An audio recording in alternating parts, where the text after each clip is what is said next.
It's that time of year. I'm Sinak. I'm joined by Leslie Crow.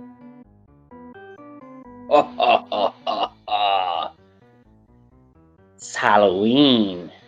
So it's time for a Link to the Past rando to get festive. Yeah. So this festive here, this has a message that I want to read. Boo ha ha. It's that spooky time of year. Trick-or-treating has been canceled, and there's nothing we can do to save it. This year, Ganon's tower has been turned into a haunted house. Except, it's literally haunted. Even we can't tell what to expect inside there. That's how haunted it is. In fact, you can't even see it unless you're suitably insane. Want to become suitably insane? The potion shop can help you out. If you speak to the witch outside, she will ask you to collect a handful of whatever ungodly ingredients need to be procured to brew your wicked broth. As you scan the list, you'll notice every item is from the body of some boss. No surprise there. You'll need anywhere from 5 to 10 ingredients to create the elixir. Once you have them all, speak to the witch again and make sure you have an empty bottle. When you're finally ready, take your potion to the old site of Ganon's tower and chug it all down. The madness and torment you experience will eventually turn your demented hallucinations corporeal, and the final challenge will materialize. Should you decide to leave, you don't need to worry about that potion or the ingredients. The potion is never ending and will never leave your inventory, with one exception. We'll get to that.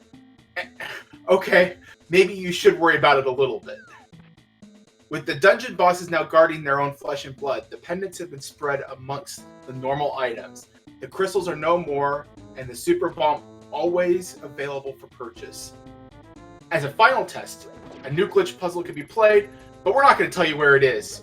We will tell you this though, the puzzle has no entrance. You'll have to use a super cool glitch on the overworld just to find it. Yours Uli, Khan, Aranon Sinak, Fish, Zarby89, and Vitor. And looks like we're off. Yeah, we are, and Uncle's got a sword. Uh-oh. So we're going to say what this is, what mode this is, or what we don't know about it yet?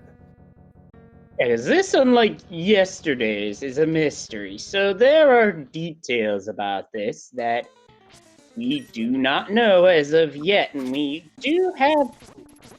That's key sanity.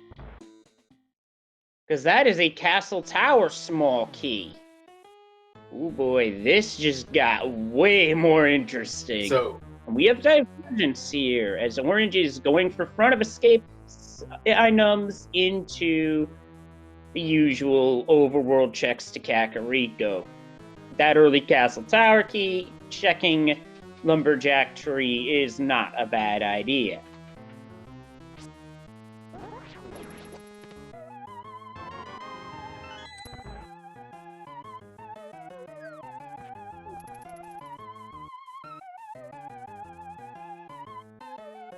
Ooh, the bug has got bombs, while the front of escape has our pendant of power.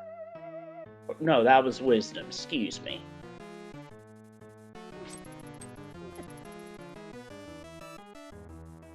Ooh.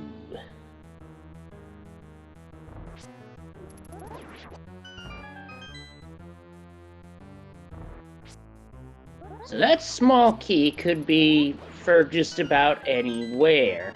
And if it is for Swamp Palace, then we'll have to climb Castle Tower to get there.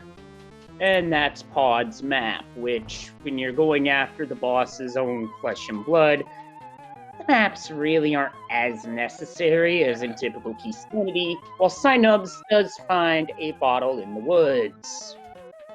Yeah, that bottle is progression. Guaranteed. We gotta have it for our brew. Not just for Sick Kid today either.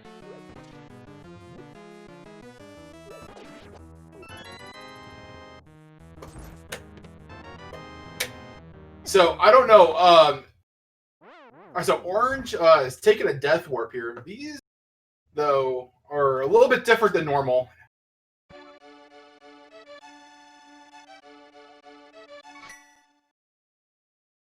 And we're back.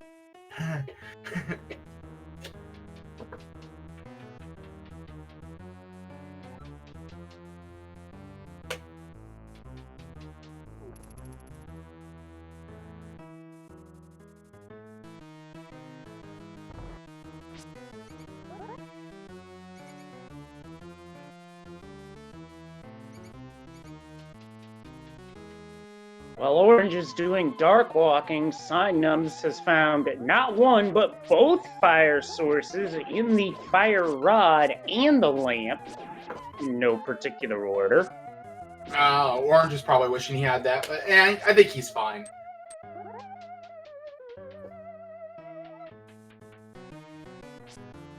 See, in these festives, we normally, what the team will do, right, is that they'll change like certain aspects of the game. This year, we kept it kind of minimal. You'll see what we're talking about here in just a moment. Maybe. I think Bulwark Runners might know what's up. I don't think they're playing these blind at this point. That they've seen this before. Well, if you're seeing this blind, you're in for a treat. I'll tell you that much right now. In fact, if you want to play it, if you haven't played the Festive yet, I would recommend doing it personally. You can go to ALTTPR.com, and there's this Festive Randomizer link at the top of the page. Just give that a click. Oh, there's our Moon Pearl. That's nice. We still don't have a beat on the ingredient list, right? Nobody's looked that up yet. Somebody has, and it was 8 dungeons. I didn't get a good look at what all 8 parts were, but I can tell you is that there was a flute in the chicken coop. That's certainly nice. So far, we haven't come across any big keys, right? Nope, not that I've seen. But we've definitely seen small keys in the shuffle. Yep, so we know it's at least MCS. But we don't know if it's full key sanity yet. I mean, the more our players check, the less likely that's going to be. And once we go into a dungeon, we'll know for certain.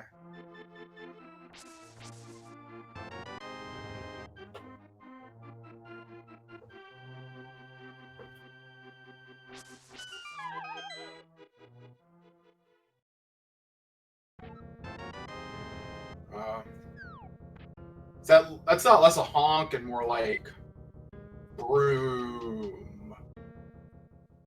Yeah, normally that's a goose, but now it's a broomstick. The broomstick go broom.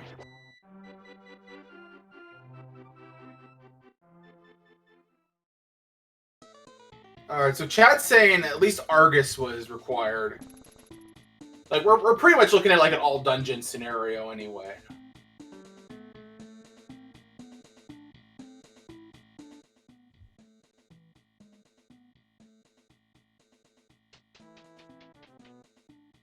That bonk sprite on the Pac-Man ghost, that's good. That is a good one. Alright, so... Oh, Signums!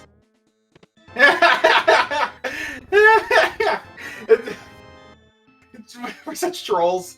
Oh, wow. You see, I didn't go that way yesterday. I just saw it wasn't anything and just did a save and quit. Yep.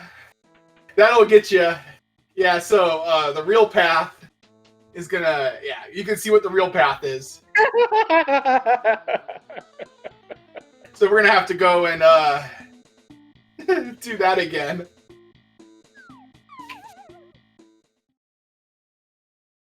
Every festive, so like in the last few, we've the team has messed with the maze race in some way.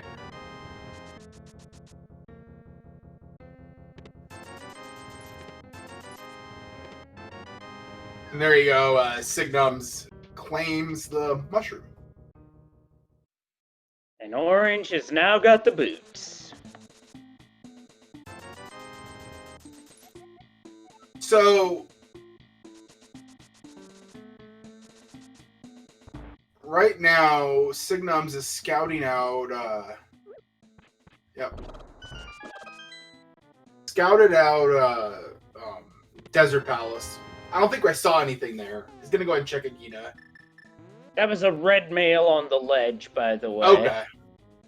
Yeah, they'll probably go for it at some point. It's a fairly free location for red mail.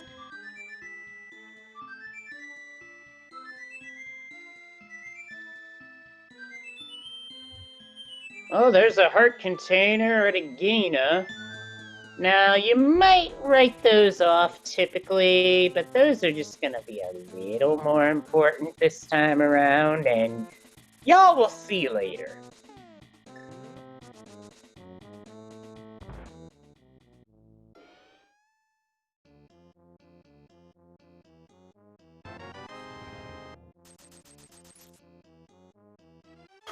The swamp small key found in the dam. That's an That's a pretty good one. There's a worthwhile place for it to be. I mean, like, I guess there's worse places for it to be than, like, right underneath the rug.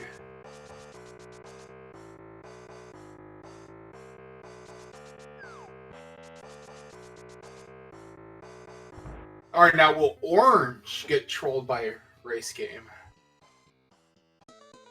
I'm not sure if he may have done this before. The thing is that, like, not every race game, and the way it's, you can see, like, the way it's set up, it's hard to see that that's the play. Like, you're not going to notice that. Like, unless you're, like, looking really carefully.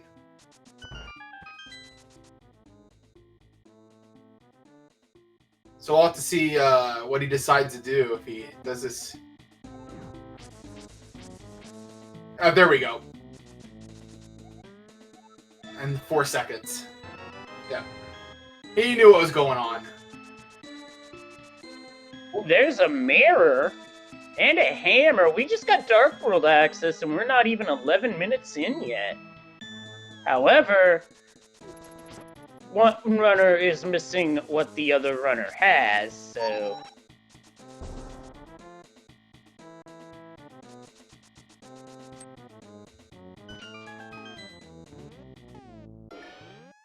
Single arrow.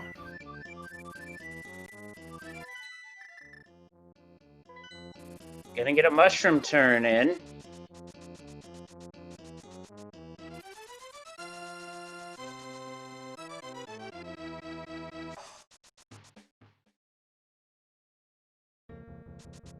I believe they both did, because I did see that on Orange's side. Yeah, I think they both grabbed it.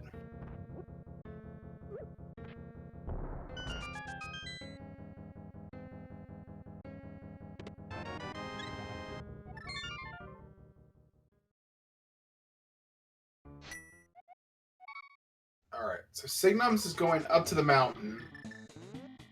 See what Orange decides to do it. Might do the same. It makes sense. They kind of had them both converge, yeah. Well, after doing this mushroom churning, at least.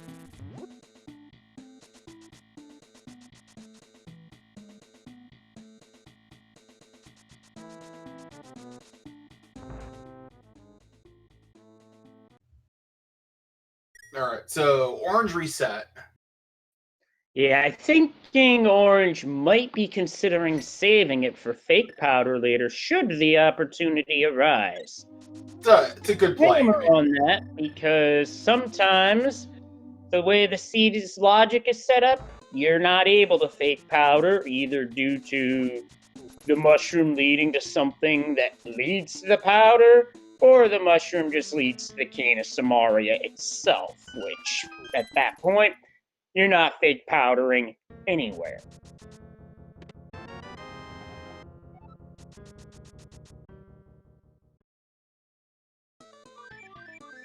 Got a Turtle Rock small for Orange.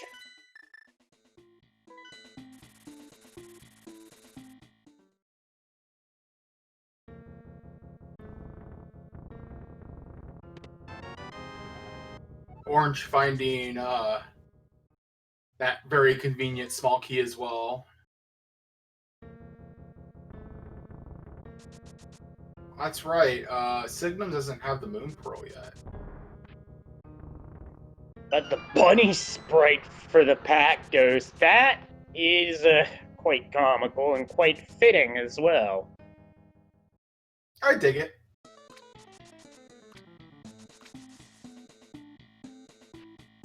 I can insert my usual shout out to all the sprite artists out there that create cool stuff. Absolutely. Not sure who did the work on the Jack Frost sprite, but I've been using that sprite regularly. Although I changed it up yesterday because Halloween, why not?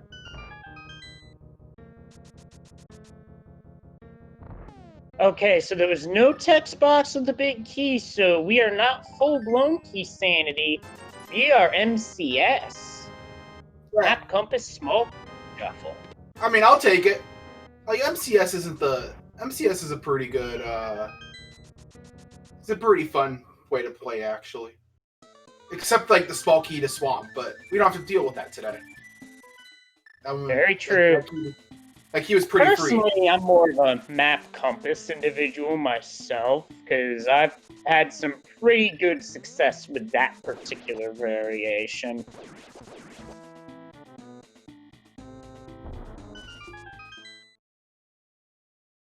And there's our ice rod. I don't know if we need that. We probably will. Well, I'll put it this way, that's the exact same chest it was in for yesterday's daily. At 2. Oh, well. What a coincidence. It'll be like that sometimes.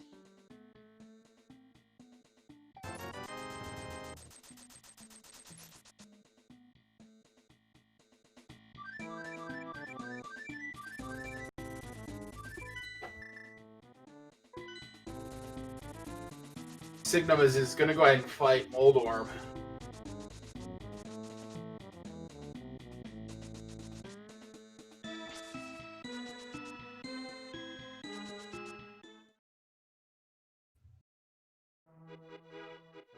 And Oh, Moldorm with the tricks.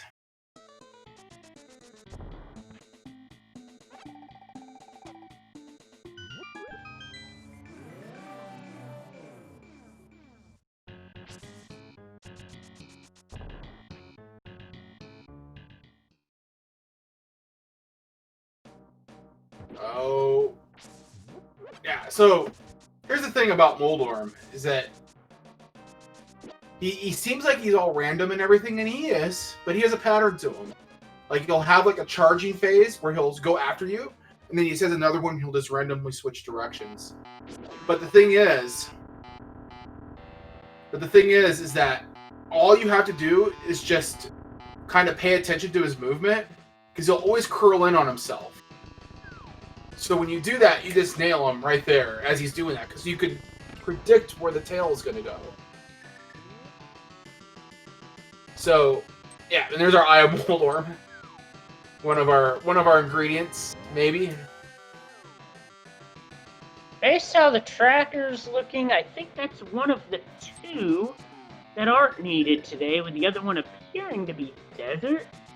And Professor Render is calling out music from Shin Megami Tensei, and I believe someone said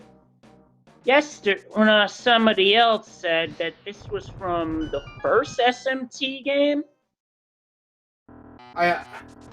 On the Discord, we do have a full list posted of the tracks.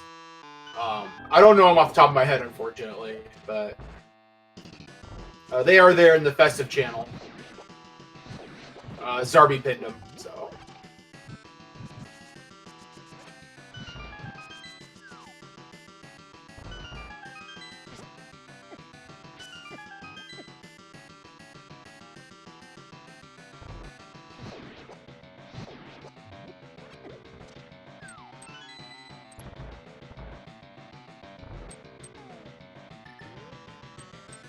Orange is being, even with a blue potion, 5-heart blue male fight against Mothula isn't easy.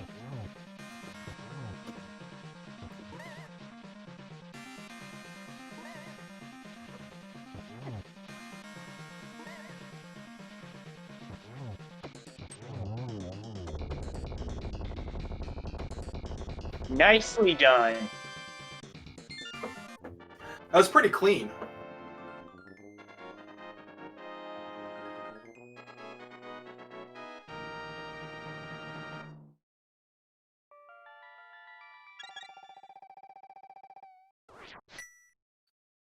And that is actually one of our necessary ingredients.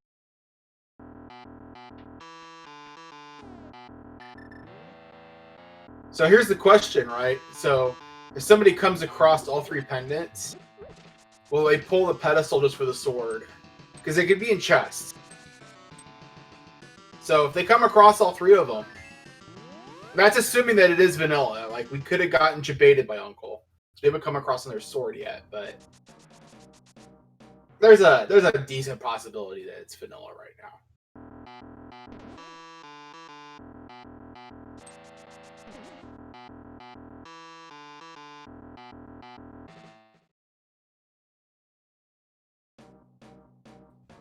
Interesting strategy mentioned by Professor Renderer.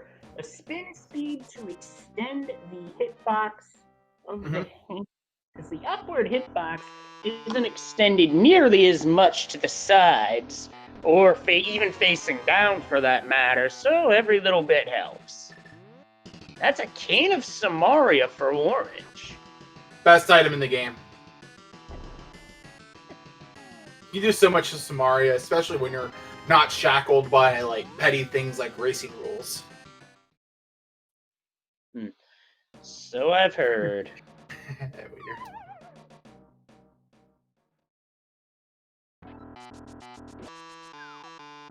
think that glove's in the castle.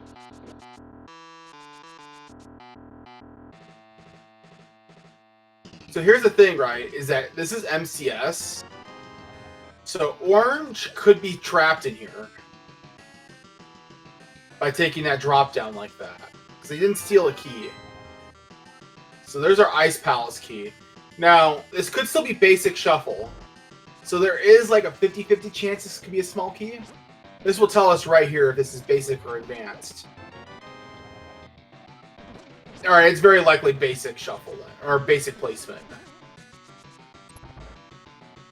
So you said that there's a basic and an advanced shuffle. What's the difference between the two for those wondering? Yeah, sure. So you have, so this was introduced in V31. So you have basic item placement and advanced item placement.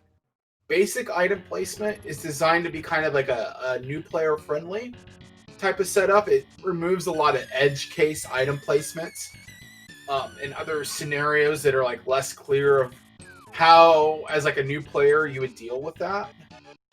And then advances takes all of the shackles off.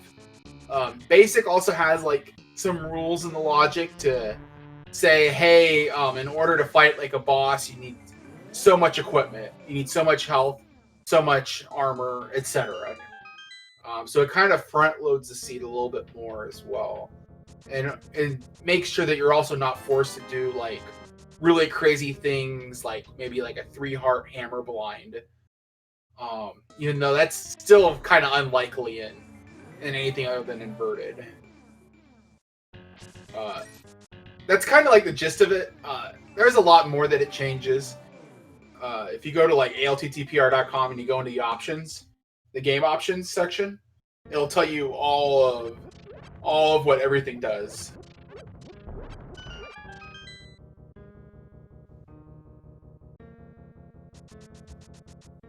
That's a map in the Graveyard Ledge, and Chad is pointing out is that the pinball room is always a small key in full key sanity as well as map compass small key.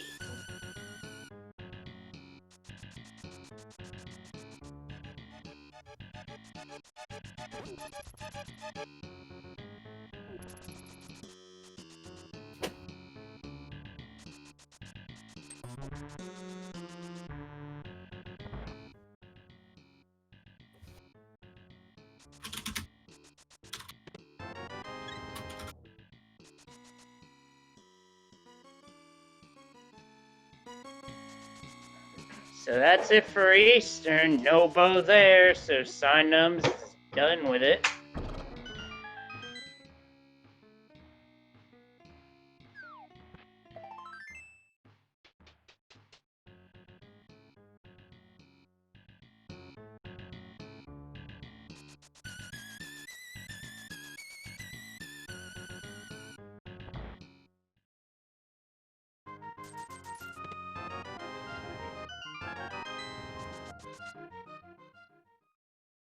A second empty bottle has come up at the chess game.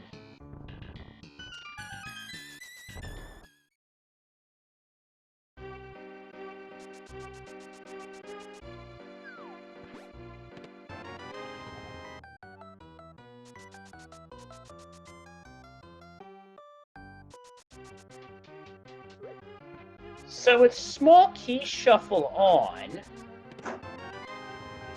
you may still get hammerlocked out of the big chest anyway, even though you still get the big key anyway.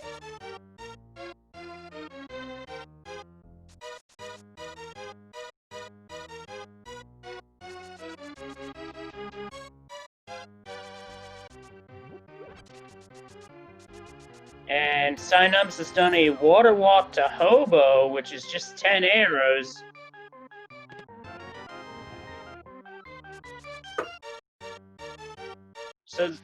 So the small key wound up being vanilla. Well, vanilla dungeon at least.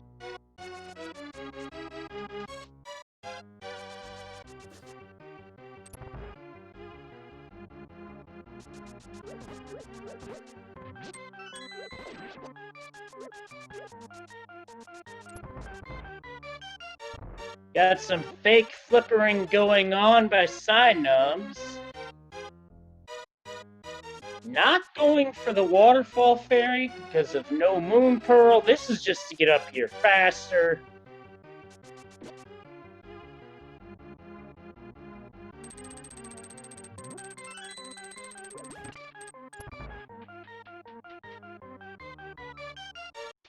So apparently we got ghosts chasing after ghosts and shooting at another ghost with fireballs. It's Halloween. So what does Big Boo have for us today? Red meringue.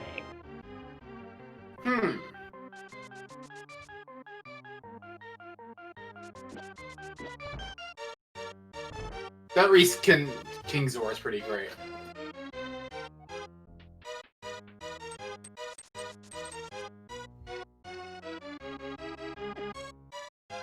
I would say, actually, overall, this is probably one of the... This Festive is pretty normal at the beginning. I mean, you're still... Like, the goal is a little bit different initially, but it's not too much different. It's really, like, in the second half, in the end game, that's where it gets fun. That's kind of what makes this one really special for me. Oh yeah, that is where the fun truly begins, folks. Yep.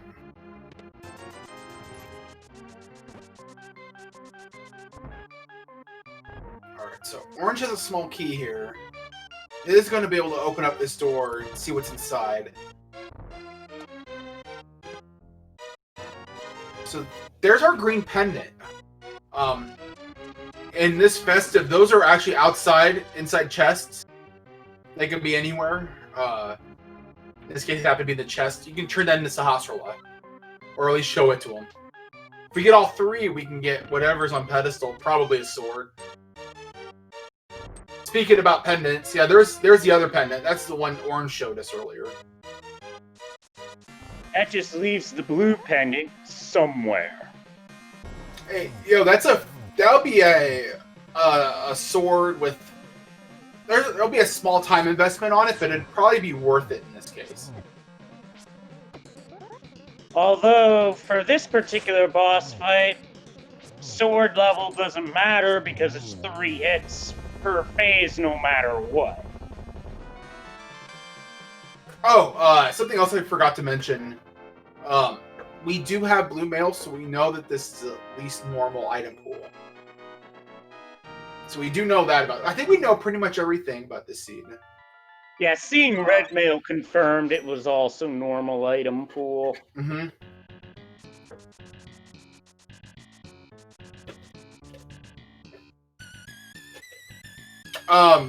So thus proving it's yeah, you can put pendants in the item pool. You can't put crystals. There's a technical limitation with that. The game will crash if you try to put a pen or a crystal in a chest. So just to clarify to somebody in chat, there'd be a lot more ROM hacking that would have to be done in order to make that possible. So that's only partly true.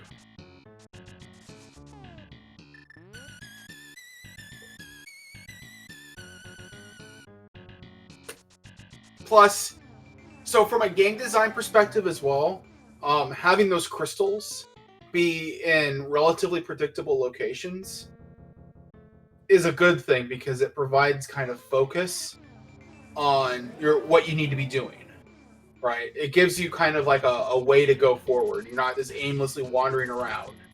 Like anybody who's played like a Triforce hunt with like a 40 or 50 Triforce hunt knows what I'm talking about here. Where you're just kind of like just walking all over the place, just hoping you come across what you need. We felt that type of gameplay is better for. That's why Triforce Hunt was invented. It was to satisfy that type of gameplay.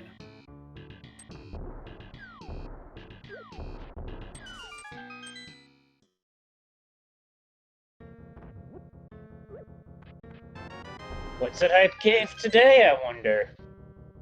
Oh, well. Disappointment. A little bit disappointment. A lot of hype. And something empty.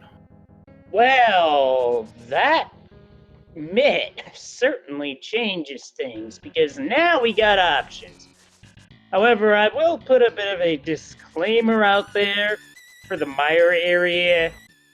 When we get to that area, consider a seizure warning to be in effect. It's not that bad. But, yeah, I mean, the flashing's really no different than... We actually looked into this. The flashing's really no different than normal. We think that maybe it feels different because of the colors in use. That might be it, but we're not doing anything weird or strange out of the ordinary there. That's just a side effect of the colors.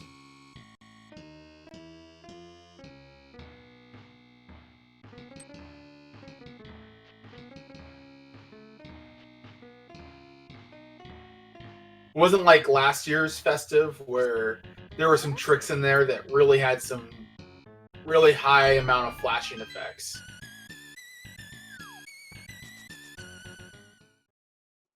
Didn't get a chance to see what was on the pyramid, but as for in the pyramid at Big Bomb, it's a Master Sword and 10 arrows. Oh yeah, it's definitely vanilla at this point. Sword plate, that pretty much confirms the sword placement. It was a green bottle, by the way.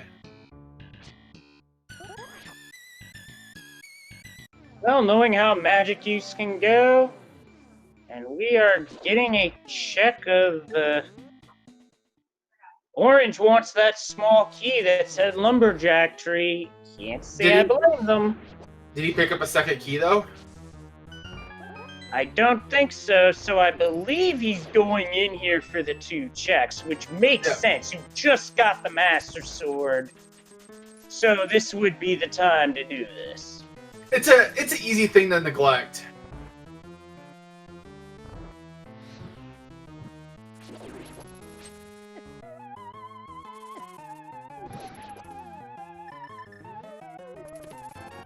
Yeah, that was just nothing, though. A whole lot of disappointment. And money.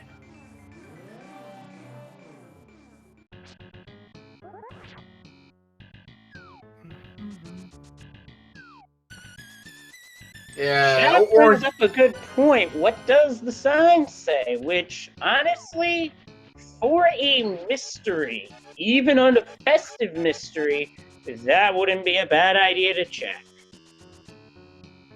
I already know what it says.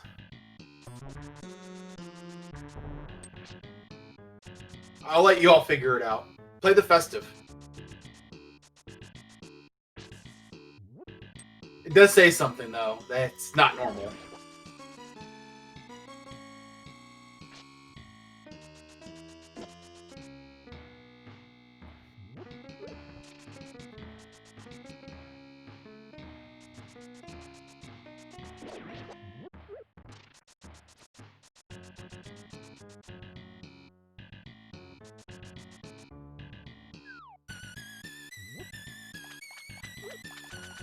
And we're getting our first look at Catfish, courtesy of Orange.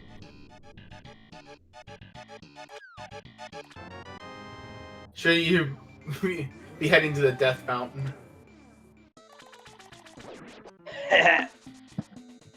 Okay, good one, game. Fair. It's not wrong.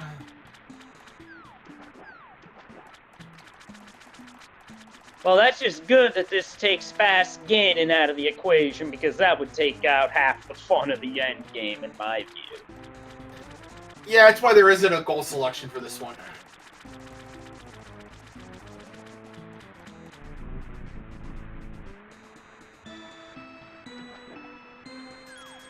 Orange is about to have a red meringue appear.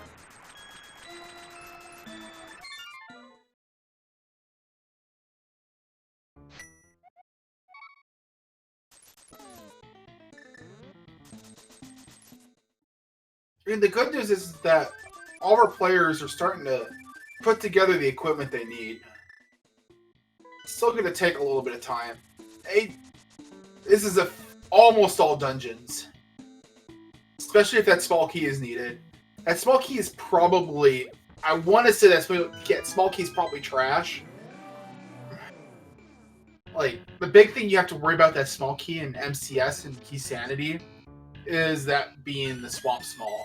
Because there's really no way around that. The only other dungeon that really would demand that you use all the keys, is really Desert. But you can even work around that with some good save scumming. Pod can be worked around if you go the right strats and know how to hammer yum. Yep. Yeah, Skull Woods is LOL. Ice Palace this time around. You can bomb jump. You're fine. Yeah, bomb jump will. You can bomb jump, and that'll avoid spending keys with the IPPJ. And Meyer, I mean, same deal. Like, Turtle Rock, you can save a key. You can generally save a key by stealing it from the pokey, but you're missing an item. But if you're in go mode, who cares? Yeah, true that. Alright, so Orange is going to go ahead and set up a fake powder. You use the cane, immediately switch to the mushroom, use it. It becomes powder because video games. And he gets bombs for his trouble. So, Orange and Signum have their tempered sword. The odds of them pulling Pedestal are pretty much going to be 0. Not only either of them is really going to want the gold sword, even if they find all 3 pendants. That's the general strategy you'll see for vanilla swords anyway. Like, all vanilla swords really does is just guarantee you'll never touch pod. Or touch the pedestal.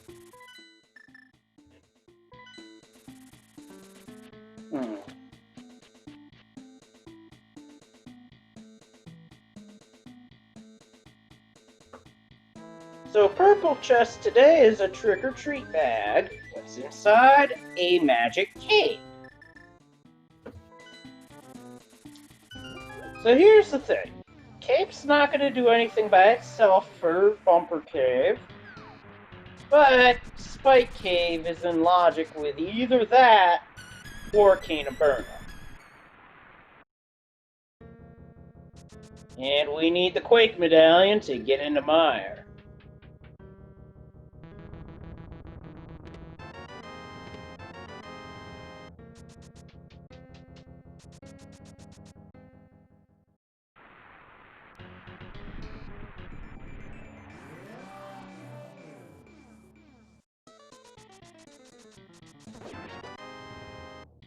And we're getting our red mail play from both runners.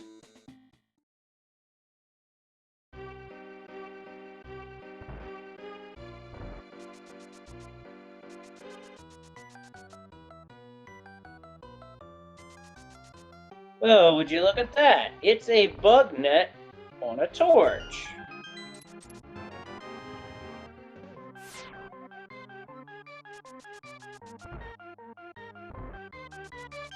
Ooh, and a hint just popped up, albeit a one that was kind of redundant, but still, hints are nice.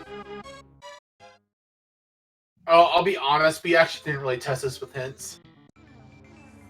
So I actually don't know what any of the hints look like. I think it'll just pull like whatever sometimes, depending on like what's going on. I think I've seen some like really weird screenshots of some hints. I'm like, it's a feature. It's a festive. It's everything that you might see that might be wrong. It's just a feature, unless we say otherwise. This is the way these work. Now, Sunums has opted to steal the key from the back. Now, if this turns out to be something required, this will be huge for them.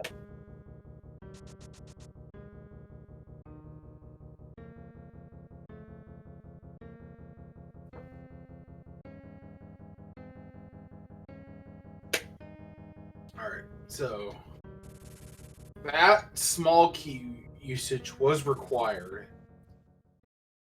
For the big key. Yep. So you're not safe coming your way out of that. Yeah, no. And what you're also not safe coming your way out of is these dead rocks. Yeah, let's just say even in this weird warped form, everybody still wants to kill those squirrels.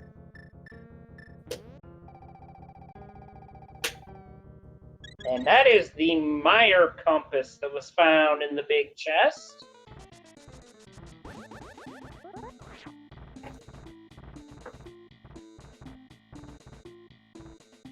Yeah, everything that you see in a festive, it's all features. There are no bugs in festives. There's only features and happy accidents. Shoutouts to Bob Ross, whose birthday was yesterday, I believe. Oh, it was? Oh, nice. Happy birthday, Bob Ross. We miss you.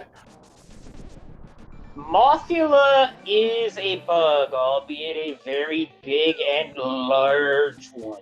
No, all I see is a feature. Mothula is a feature. So that whole fight is a feature. Yep. Well, I guess that's why we call it a feature whenever we see a helicopter and Randomizer.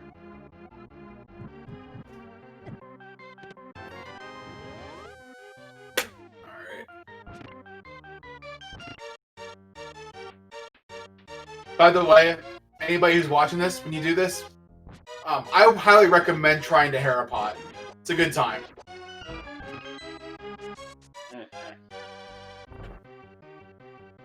Now, it's funny you should mention that. Neither runners had the hook shot heading into Hera, so Yeah, I think that's a moot point at this point. I know. Like I'm disappointed too because like Harapot is like the best trick in the entire game. And we're not going to be able to see it today.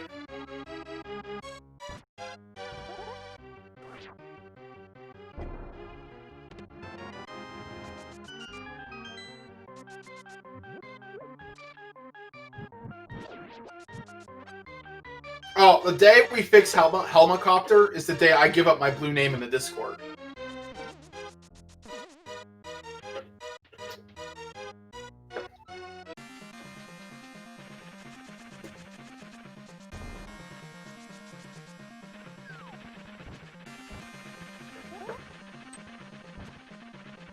And for Moldorm, it's just going to be a slash and a spin for Orange, assuming that spin doesn't keep getting blocked. Saved it there. Nope. Mirror. Oh my goodness. Ah. All right. You did that intentionally. By the way, I hope everybody. Man, I thought he was going to save it too. I don't understand why people have such a hard time with Moldorm. Like, he's predictable. Relatively. Relatively, yes, but even then, sometimes you just get caught being greedy and get caught in the wrong place at the wrong time, and that is how you get trolled on. Yep. Yeah, Uninformed Club has it right. Yeah, you can totally execute Harapot in this festive. So, Orange doing the smart thing and is bailing without actually picking up the item. Without picking up the body part, because you don't need it. There's actually literally no effective use.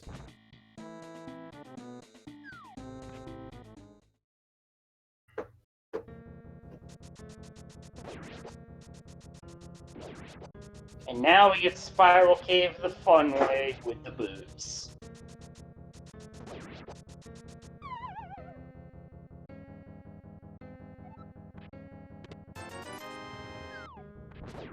$20. Yeah.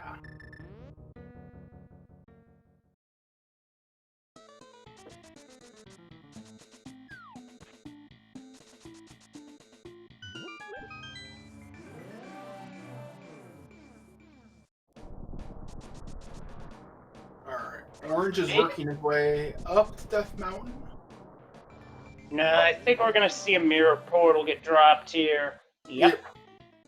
Oh yeah, no, this is the best way to do it.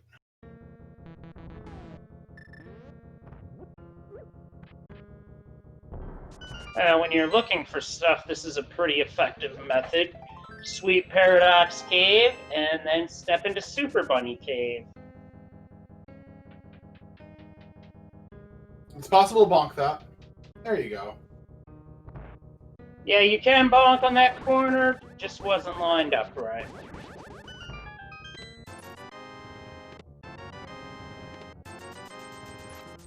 I think this Paradox wasn't pretty empty. It's got checked, right? Yeah. Yeah, there was nothing of importance here outside of money and a compass. I mean, Orange did pick up another heart container. He completed one, at least. And then works his way back to the Dark World. Yep, this setup is the Super Bunny Cave setup.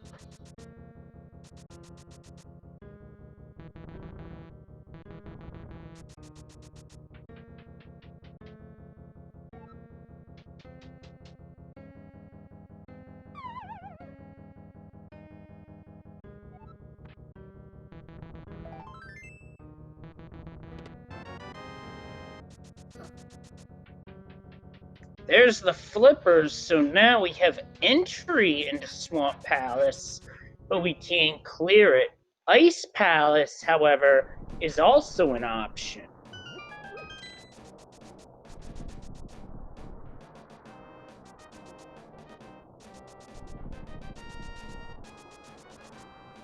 Or, you know, we could always just enter Turtle Rock right now because we have the medallion and 3 small keys.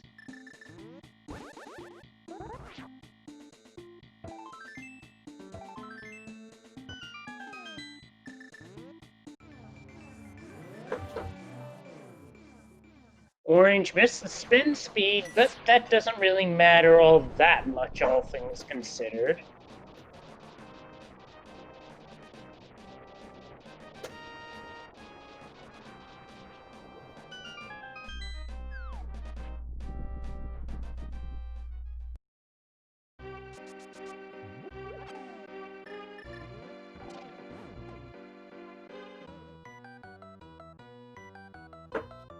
Alright, and...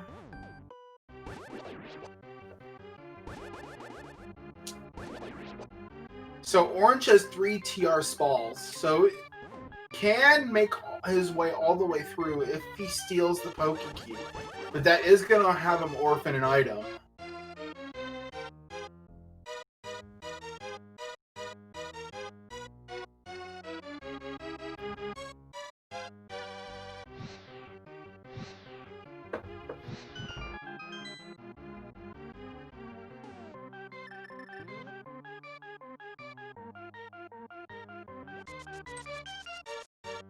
Yo, at least with Ice Palace. Oh, Ice Palace is gonna be a good time. Maybe. We gonna get Ice Palace? Is he gonna do it? Arrows in plain sight. Not the most helpful of hints, game. But I am guessing the mystery weights have the hint says 50-50, or am I mistaken there? No, that's about... Yeah, that's correct. Source, I just changed them all, like, about 40 minutes before this race started. I retuned it all, because the weights are pretty boring. There's only a small subset of options you can change, so, like, the normal weights I would have used didn't make any sense. So, I basically made everything this equal, effectively.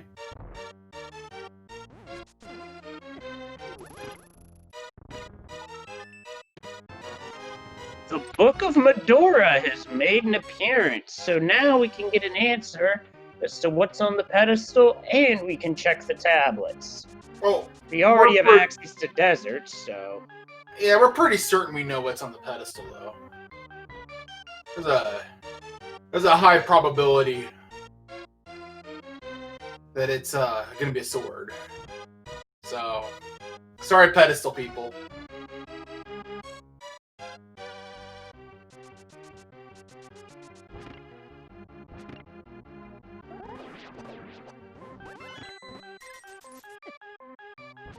Alright.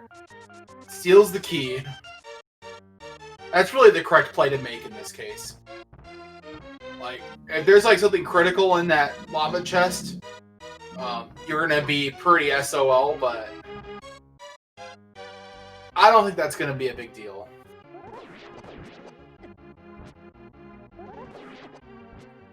This room can be pretty trolly with that shooter in the middle. Sometimes I'll just use Fire Rod because I don't want to deal with that room longer than necessary.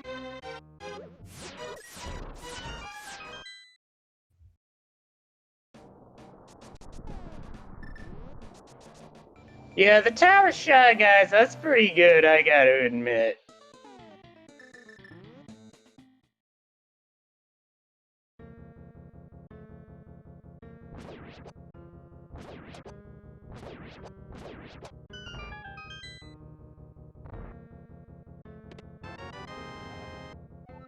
And there's the Harris small key.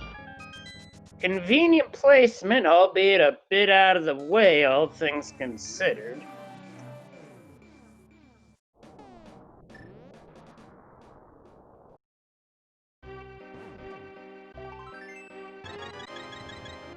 Can't knock completing that heart container for timing.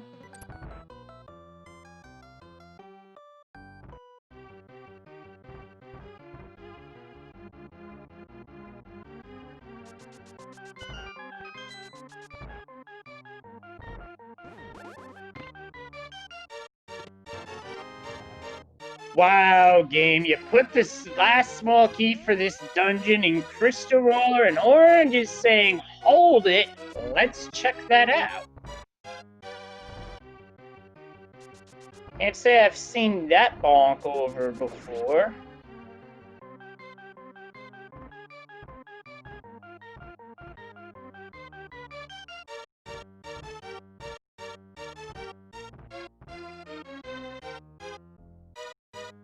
So now we get the answer to what is in the lava chest, also known as the vanilla big key chest. So I was commenting, yeah, that bonk that we saw, it's typically seen. Oh, that is a hook shot. That is massively important. It's only a bit unfortunate as to how that whole sequence played out.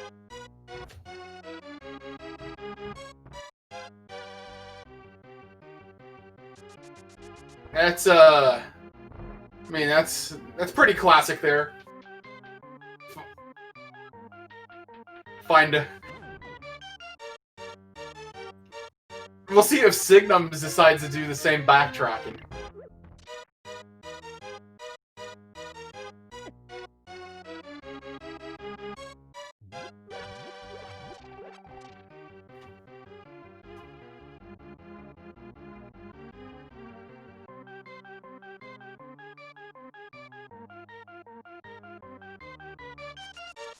I don't think Orange, though, is going to showcase us the awesomeness of Harapot, though, at this point.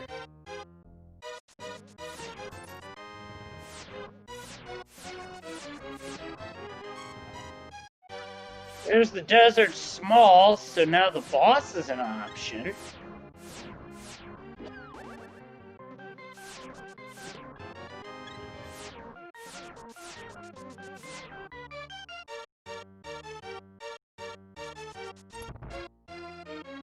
And Signum has Finite Blind. Whee.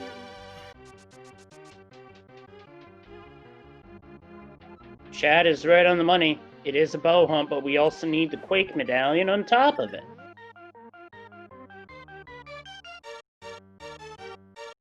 Yeah, you're right. It is a bow hunt. Plus some keys. I don't know how many pod smalls we got. We might be able to get away with just one, though, if we go mode pod.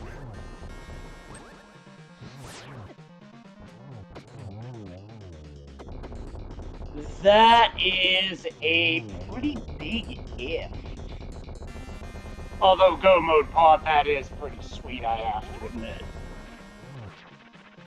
Key Sanity go mode pod.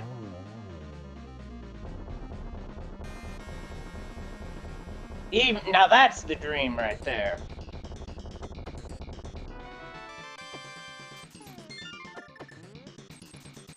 It's usually like in Key Sanity where you're kind of forced to go into pod really early. Just because like the game is gonna end up front loading keys on you, and there's like 14 locations.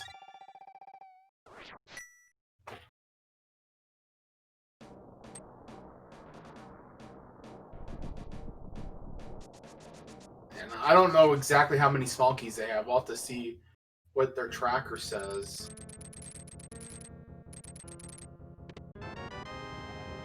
There's one of our pod smalls. You could bump to that one. We got all the pendants now. We gonna see the blind pole? Probably not, but you never know. I've seen. I was going to comment that like in the Festive, I've played like a few of them, and oh, what happened to GT? It's gone. GT is waving its hand in a "you can't see me" hand gesture. A la John Cena, by the way. Do do do do. Well, look at us. Never mind.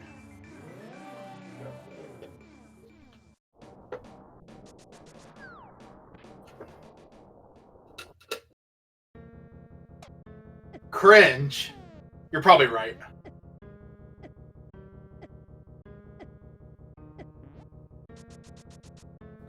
That's because Leslie Pro is suitably insane.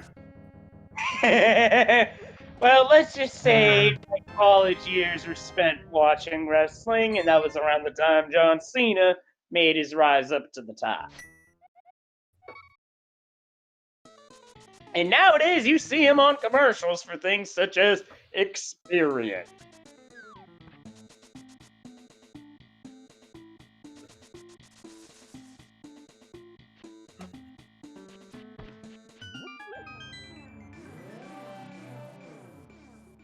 Oh, so Signums is only going to go ahead and get... That's not the worst.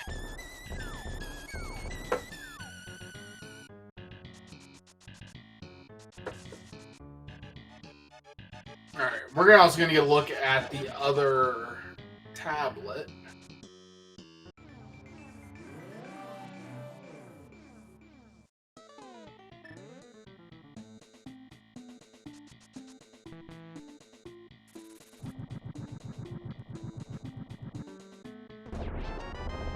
And that's a small key to another pod small. I believe that's his second.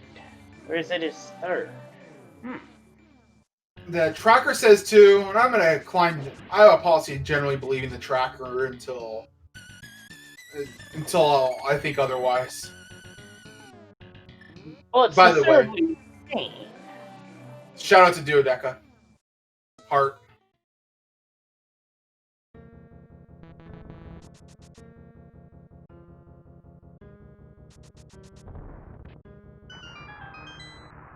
By the way, there's a really cool trick you can do there. So if you have the boots, when you pull on the plunger, the switch, tap A, and you'll be able to charge up a dash. So that once you're done pulling, you can just dash the other direction back. It saves frames, but it feels so good to do. And it looks cool, I might add. And our first chest in Swamp is a pod small. Does Orange get a diver down? We might see some diver down from Orange.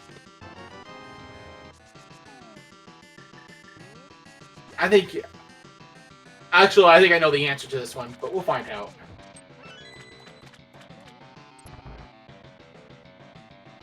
I don't know. What's those double railings for, though? I don't know. That's kind of weird. Out of place a little bit. Certainly, interesting. Maybe they were holding a Mario Kart time trial there, and they needed to reinforce the rail because of Bowser. I don't know.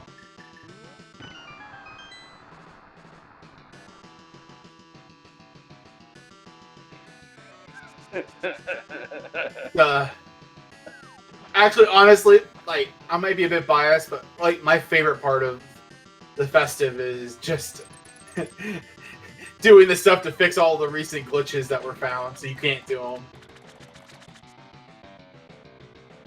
It's and by the way, this is a joke. The joke has been that that basically this Festive is actually just a preview for B32. That's not true, by the way. I'm gonna clarify that. If we do that, we'll do it in a much more subtler way.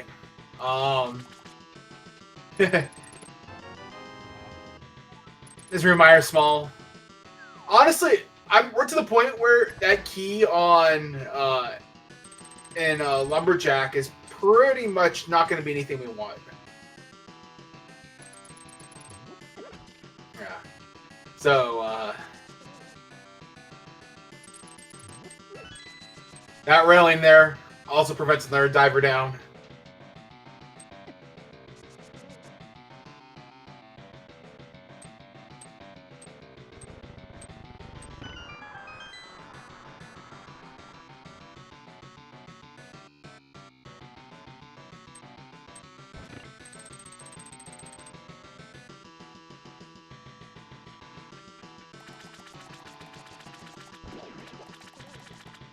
That's interesting. On Sinum screen, the bomb went up the wall. Lately, I've had the bomb just drop, hit the wall, and bounce back like a fly ball hitting an outfield fence.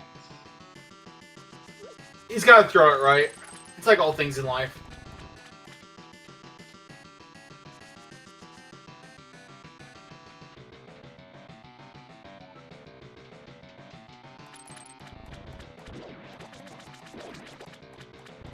Yeah, Signum's also getting his hands on that small key for excuse me, that small key for Hera. Find a map to ice. Not helpful. We're still in this bow hunt.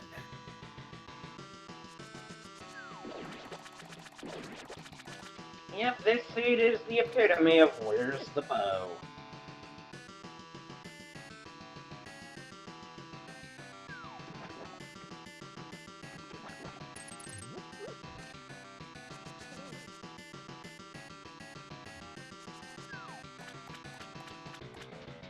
Alright, Signum, Scott's the small. Is he gonna go back? No! It's unfortunate. That is going to be costly. What is up with the screen setup on Orange's side? Like, what? Oh, yeah, this we had some problems with some camera desyncs. Yeah, honestly, Don't worry too much about it. They might be very familiar for people. Looking at a camera from the SNES era or the N64 era. Yeah, so if anybody plays Door Rando, that may seem familiar. That type of camera issue. I'm not implying anything. Just making an observation. That's all. It's a feature, exactly. Yeah, and we did Like, get the We did get the final Castle Tower small key along with the Quake Medallion, so Orange can take Aghanim on now, if he so chooses.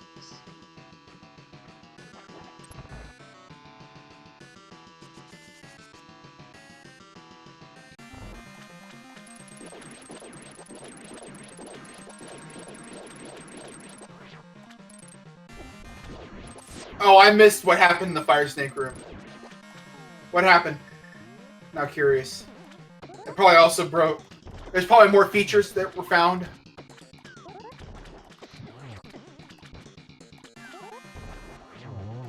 And down goes Argus. Got some. I'm gonna get some seaweed. That's 4 of the ingredients. Or they... Some tells me that Fire Snake shenanigan would be worth a clip. Oh, the Fire Snake went on the water? It might be just a side effect of putting an extra rail there. That's what I'm probably thinking.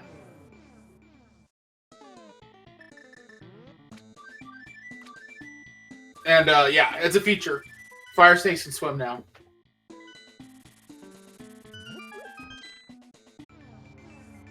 Swim or water walk would be the real question.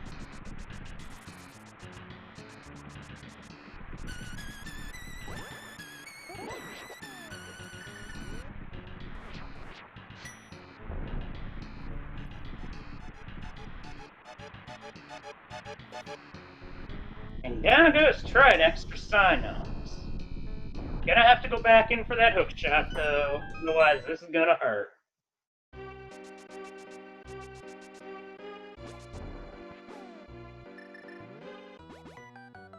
Alright, so Orange is gonna make his way through Mire. No bow yet.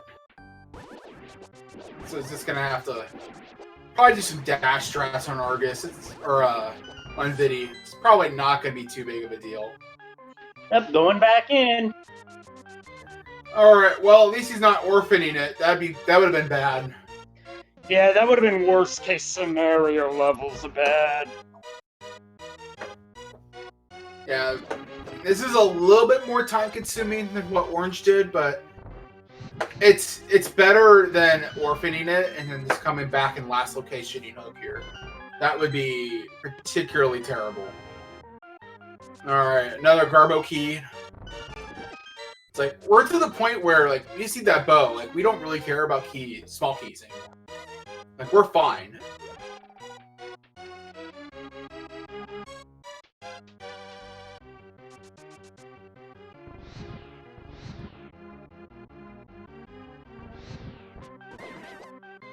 Oh, did Orange?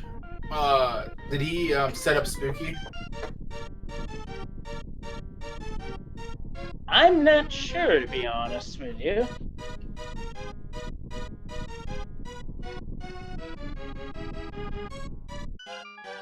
Oh yeah, we don't have any GT Smalls. Wonder where they've been. We'll probably find some. Oh yeah, thanks, game. Thanks for the Captain Obvious level of hint there. Items are required to win. That's a good one. What did it say? What's required to win? Items are required to win. Oh. It had the Link wanted face on it, which is usually the sign of a joke hint.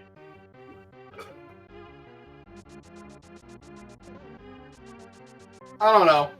We might have. It might be. We might have to find him later. We also haven't found a mapping compass either, which is kind of weird. I wonder what's going on.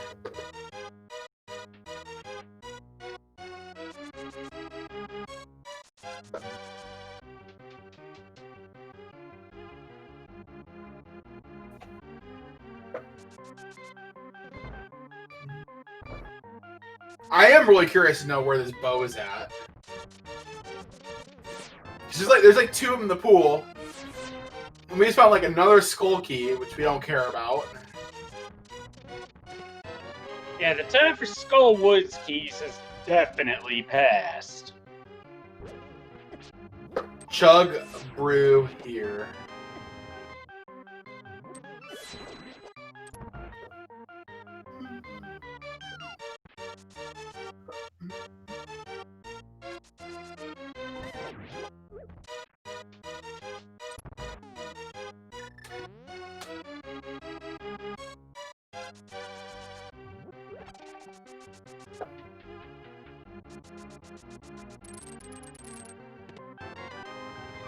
There's the Bombos medallion from Orange.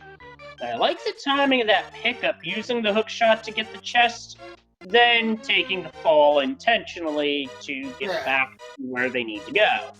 Yeah, it's a pretty solid strat in key sanity.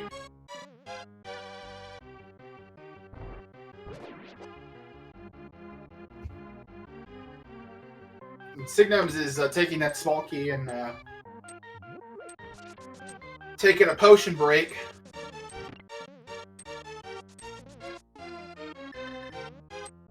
Gotta sip on that really slowly.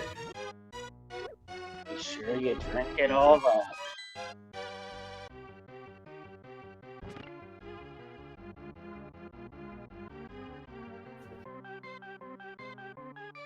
So yeah, interesting to see the new positioning of the switches inside a Misery Mine.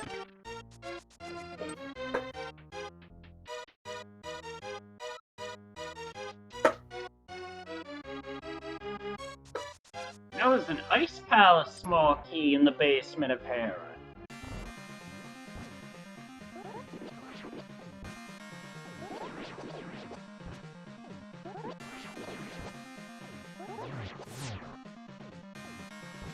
Alright, so Orange is taking care of the small eyeballs, and gonna let's go ahead and just wreck.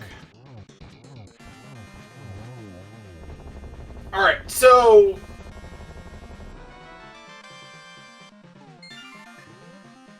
oh yeah, we haven't seen Spike Cave, have we? I think we did on Orange's side. It wasn't. Yeah, it was just a map. Oh, okay. Not just any map. The map of quote unquote Ganon's Tower. We did get some of Viddy's mucus. It's pretty sanitary.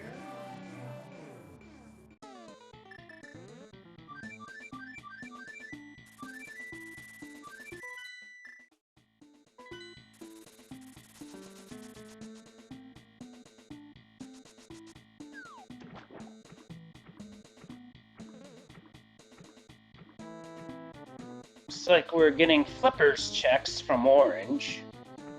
Oh no, he's checking the island. Not a bad idea, except it's just a big 20. I think Signums is going straight into ice.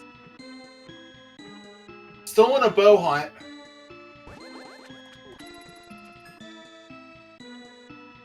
You do need the bow for both Eastern Palace and Pod, which are required dungeons this run.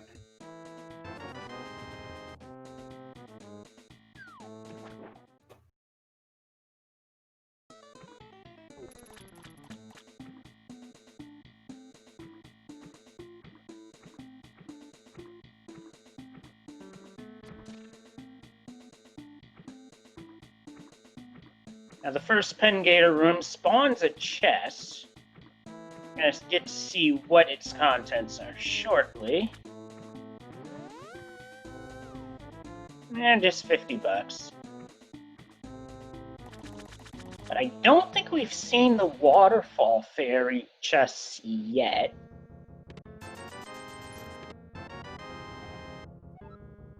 And that's a pod small key, so orange is now up to, I believe, 4?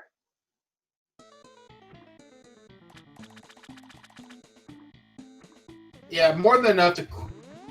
Yeah, that's enough to clear the entire dungeon. If you use the keys smartly.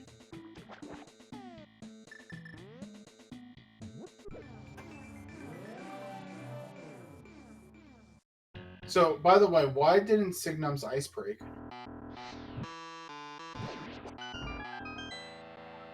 A unique item requires a bomb. I think you might want to reword that hint to say a glove requires a bomb game. Just saying. What did it say? A unique item requires a bomb, which, I mean, technically it did, even though it was a glove. I don't know, I think it's working just fine.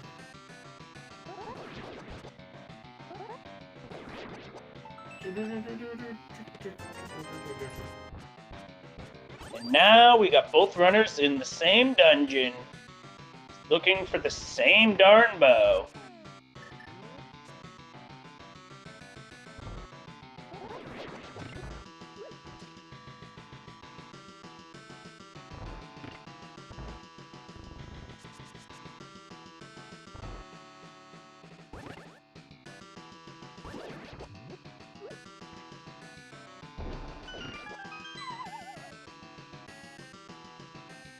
That's just a big 20.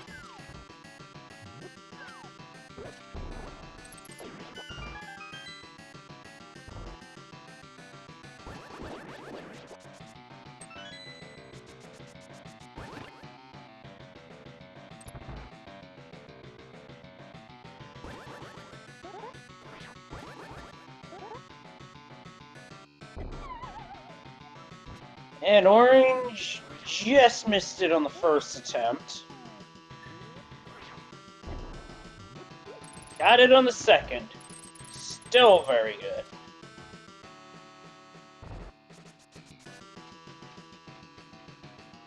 Alright, so... No bow. Think we'll see it someday? Probably.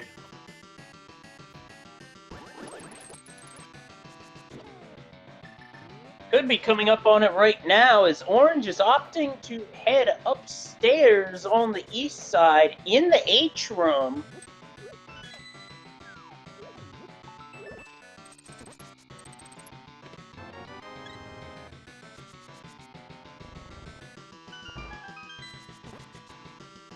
Gonna go ahead and come down here.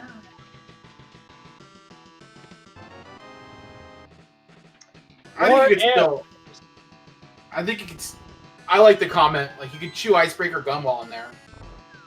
At least.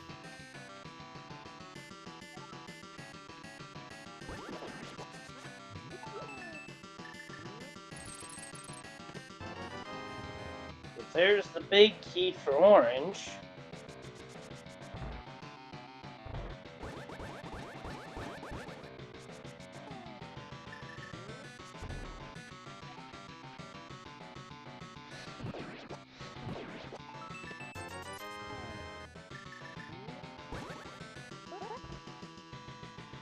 And a big key for mind gnomes. Oh. Doesn't quite get the bomb jump. Gonna have to kind of do this the longer-ish way.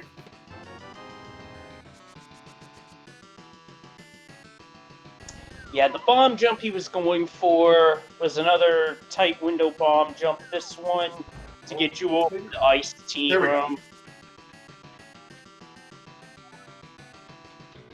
Alright. Signums is gonna be able to finish this dungeon.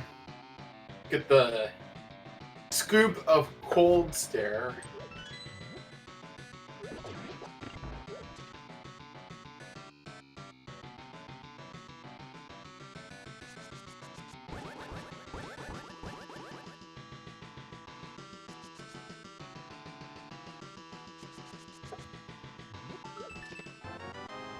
And now it comes down to the boss.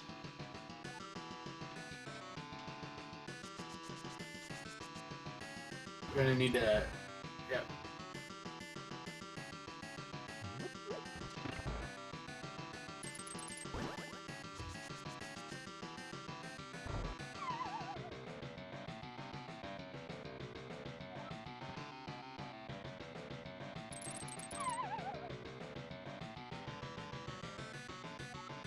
And cold stare is down.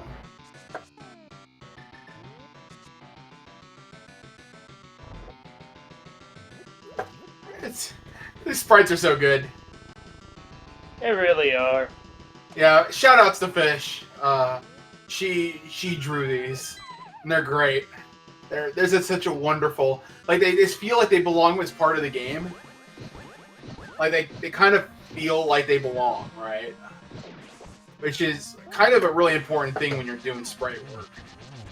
So they kind of fit the theme of the rest of the game. They really do. They're great. Nice cold stare fight from Orange.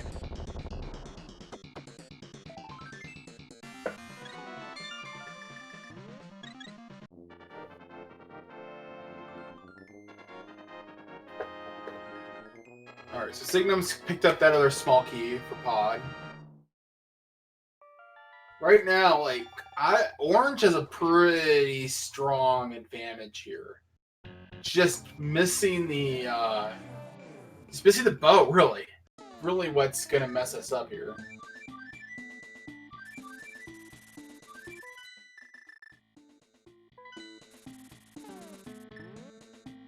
And Orange is just gonna go for Pod anyway.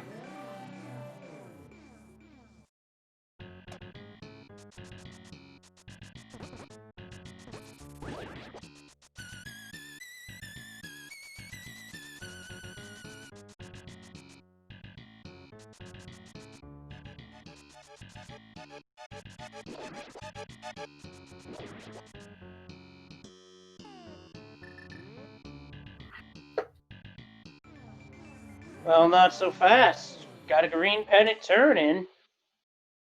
Oh, yeah. Not... Orange hasn't been here yet. I mean, like, you had so much more to do. Makes sense.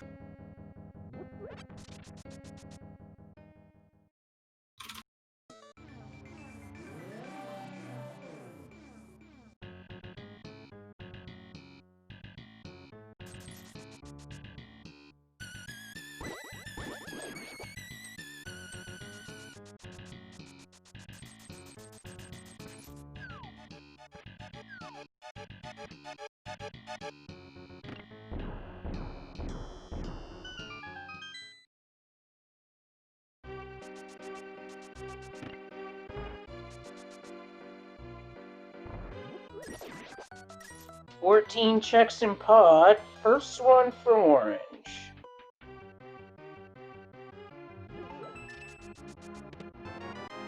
That's the big key.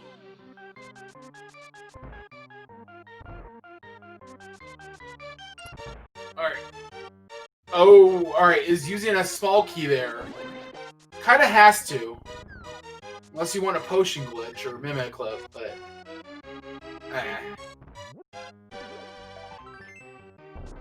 That's something we should have done for the Festive. We should have fixed mimic clip somehow.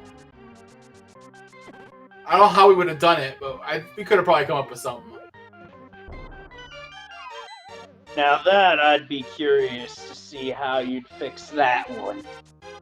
Now I'm thinking like all the things we could do later.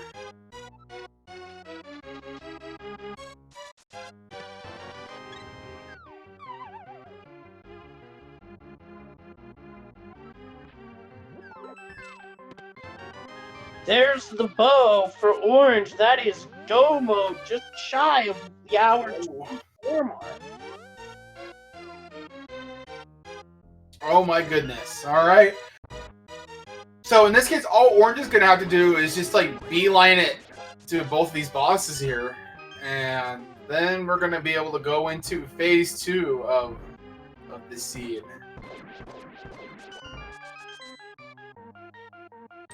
Stay tuned, folks. The real fun is going to begin in a few minutes.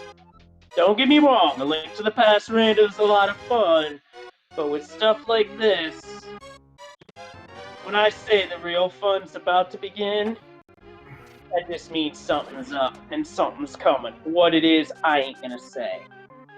Because that'd spoil the fun, and I'm not a spoil sport.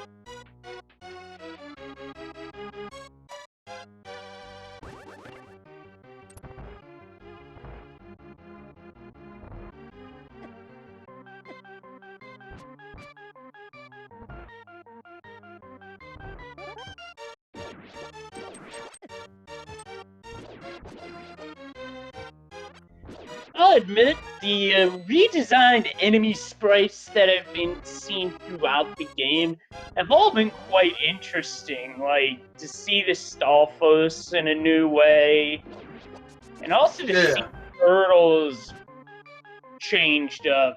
Yeah, pretty cool stuff there. So, orange... We did a little bit of lag there, but you heard a spin speed. So orange did a spin speed to extend the hammer hitbox. This kind of makes this just a little easier to deal with. And there you go. Boom. We're gonna go ahead and collect a gem of Helmsword King. Well, after this key. Mire. Potato. Yeah, nothing we need there.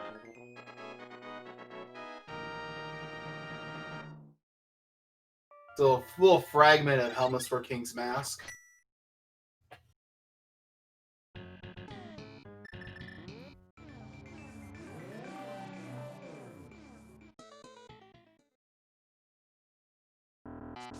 Alright, looks like the camera broke on Signum's side as well.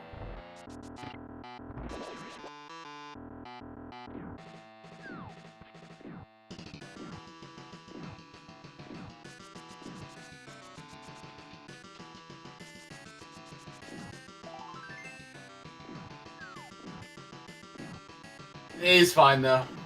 Mill reset. Yep. It's a feature.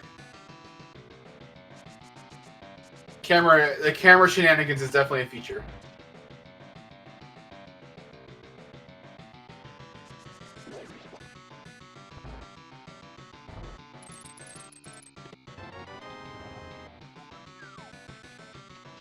I don't think Orange is going to be needing that pod small, just saying.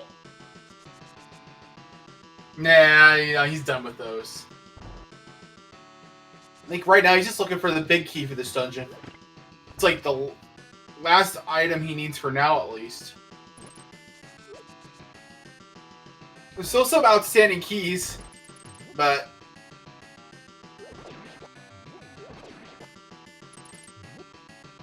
A bit too far to the left in the skeleton room. So that spawned an extra Stalfos as a result.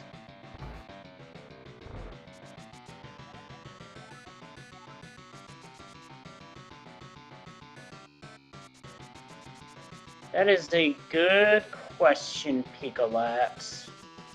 But in real reality, for this seed, all intents and purposes, is a feature.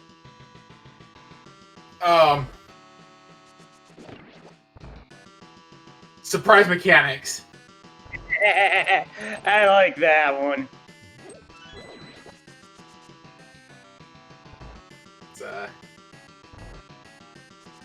We have to give the player a sense of pride and accomplishment.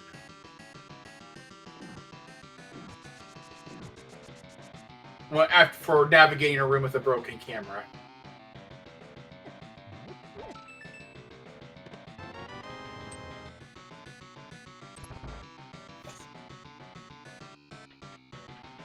Orange pulling off a nice item dash with the hook shot to get up to spin speed to get out of the big key room nice and quickly.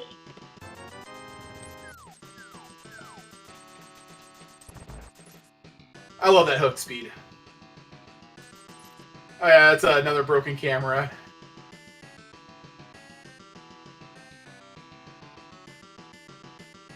So this one's permanently broken. At least for this room, anyway.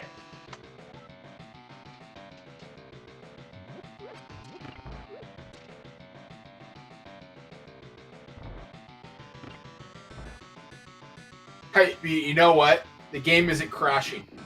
That's what matters. Even though those would also be features. Even though really weird and interesting features. But interesting, not interesting.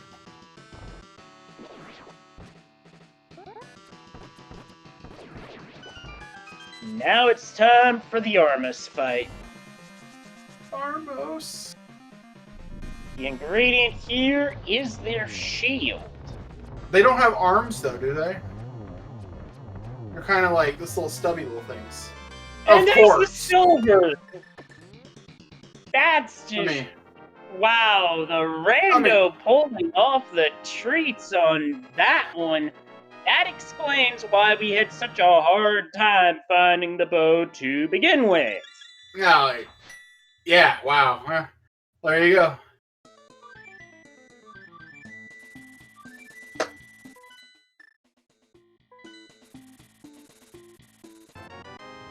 And there's our concoction. Are you gonna want to drink that? Who would drink that? Just such a weird color to it, like orange. That looks like something a pirate would drink to try and avoid dehydration. And I leave it at that.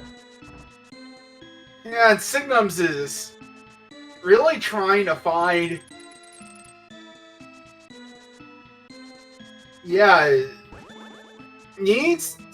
has to go in the pod. Hopefully this is one of those really dirty, trolly moves that the rando can do from time to time. And just about everybody gets tripped by a trolly rando play like this every so often. Like, we had a seed recently where hookshot was vanilla. That got everybody.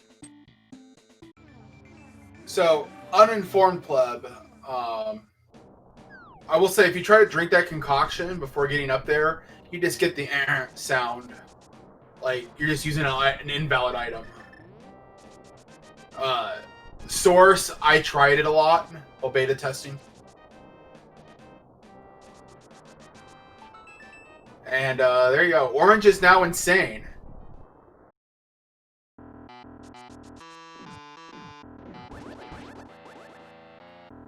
Oh, and side note, you won't be able to dark walk this. It was funny. So, like, Andy was playing this blind, didn't have a lamp when it came in here, and Andy was like, no. Yeah, rolled them good on that one. Alright, so we gotta navigate our way through this maze. This is all just kind of shuffled around. So Orange, yeah, Orange has definitely played this before. So he knows what's up. Did Orange light that torch? I believe so. That torch is hidden behind a pillar, so it's not Yeah. to see at all.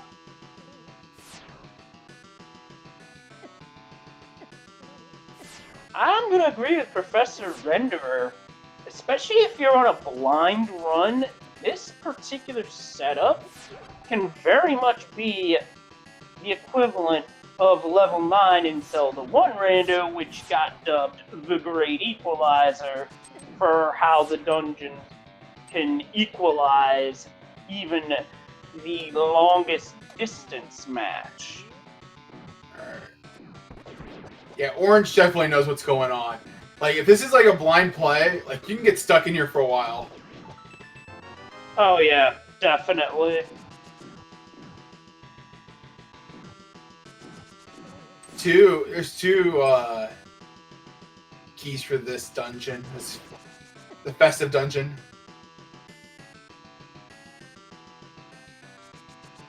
And then that can that could just be a randomizer. That'll never be a key.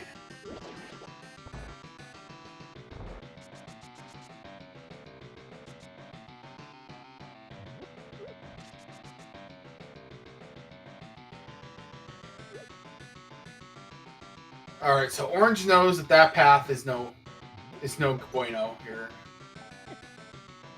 For now. Yeah. We'll want to come back there later.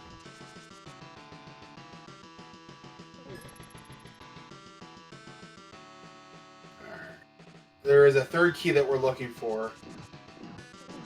Orange is trying to find his way to that. He knows where it's at. He's been in the room, he's just been on the wrong layer.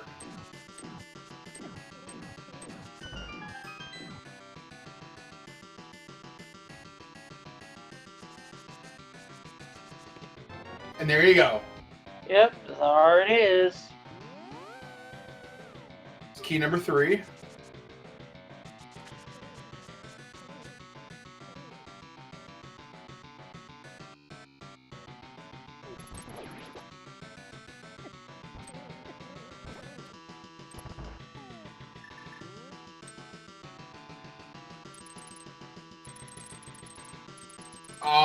Orange doesn't know the speedrun strat for this room. So you can actually, so that block that Orange pushed down, you can actually hook onto that without actually pushing it down. And yeah, it doesn't have to like do like the go back around and then across. A faster way of also dealing with that would be just to fall after pushing down the block. You'll get sent back to the beginning of the room. So there's a little bit of time save that you can do there. Orange is on 3 hearts. Has to be a little careful. I think might have a blue potion. I'm not quite sure. Does know that, yeah, this is the route that Orange wants to go. He knows that this is what he needs. And flip the switch the wrong way. Yeah, go back. Yeah, I think that was an accident from swinging the sword. Actually, I don't even know why the crystal switchers are there except to mess with people. Because those are the only crystal switch blocks except for these. But that's one strategy. There's a few ways to deal with that. And then here's Ganon. We're gonna go ahead and Yep. get our facts. Ganon. And then we're gonna go ahead and get some swings. Oh wait, what's this?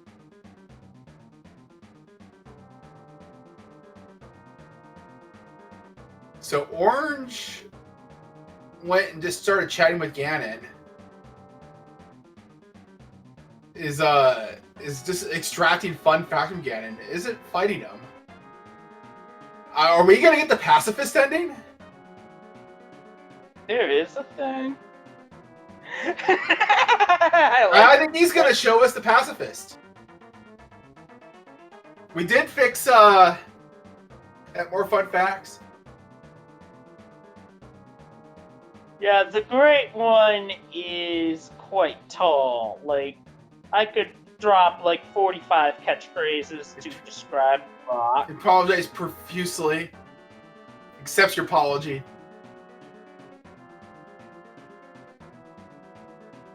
Ganon can't do this. You note that it's the 1000th digit.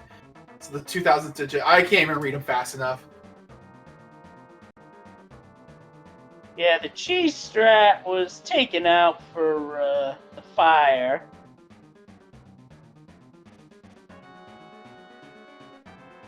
But that is not easy to dodge at all.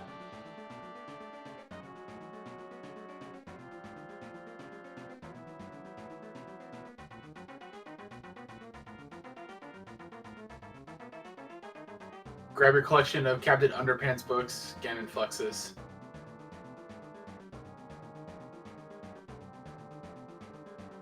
Man.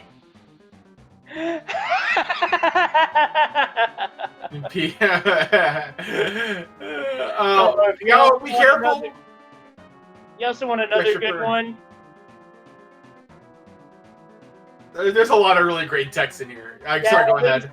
So much great text in here. This is definitely worth checking out on your own time.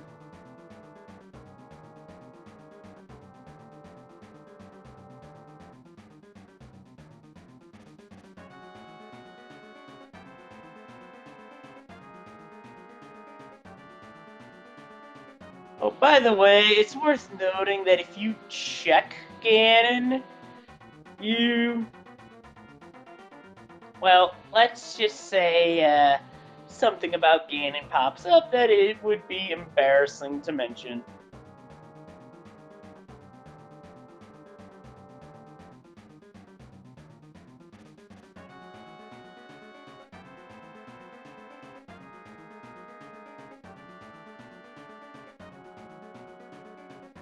Cries.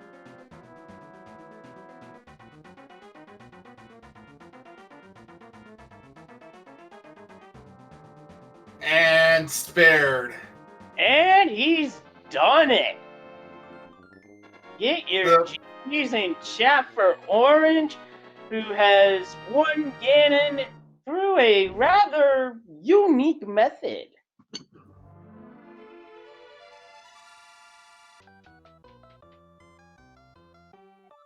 Party at the Pose place. Alright.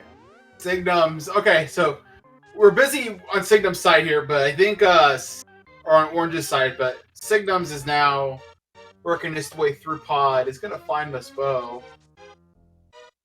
He's probably not gonna be super happy. I know I wouldn't have been, that's for sure. And anyway, Orange finished first on Restream and first overall with an official time of 1:41:29. Well done. And sounds like we're joined by Orange. Yeah, we are. We are joined by Orange in the booth. GG, Orange. That was very well played, especially on the Ganon, well, quote-unquote, fight, although that was the pacifist route. I really wanted to show that off. That was, and I appreciate that. That was awesome. I was so worried I wasn't going to find the silvers, especially since I had bow go mode. Oh yeah, that it's kind of just landed in your lap. Yeah, that was a dirty place for the bow to be, and then for the other bow to be locked by the bow. I guess Rando's gonna. I guess how Trick or Treat Rando is gonna have its tricks. But Rando gonna rando. Orange, did you like that de-cheesed fire? Yeah. Yeah, I almost died. Yeah, Khan moved the fire around just a little bit, so there wasn't as much free space to work with on the. You guys couldn't hide. Yeah, it used to be you could just hug the side, and about 80% of the time you dodged the attack completely. That was too easy.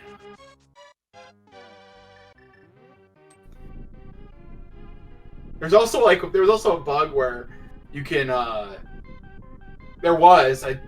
he fixed it, but you could just stand still during the spear phase and just not like take damage because hitboxes. That I did know about. Yeah, that got patched as well. It's Oh, he fixed the potions at least. So there's that.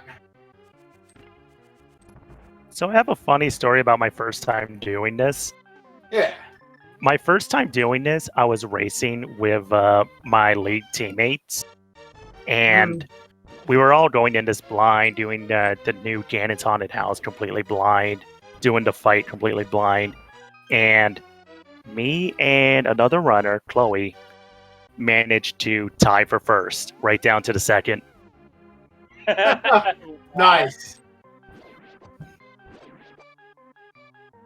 By the way, Orange, did you know there's actually a speedrun strat for the hookshot room? Hookshot room.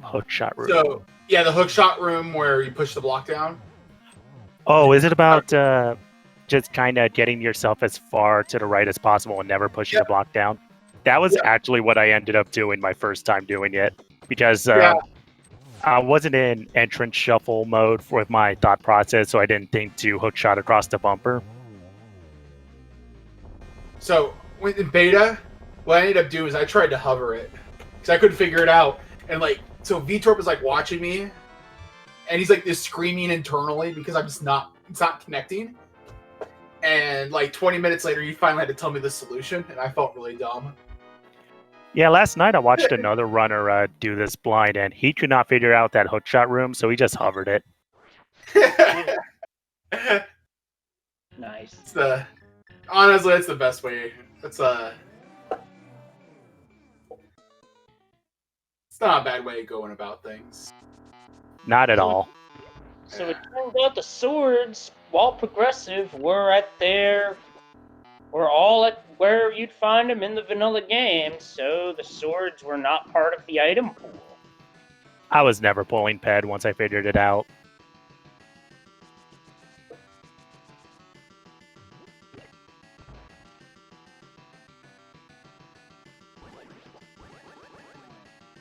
So, overall, thoughts on this year's Festive pack for Halloween? I love the new dungeon. I love Undertale Ganon.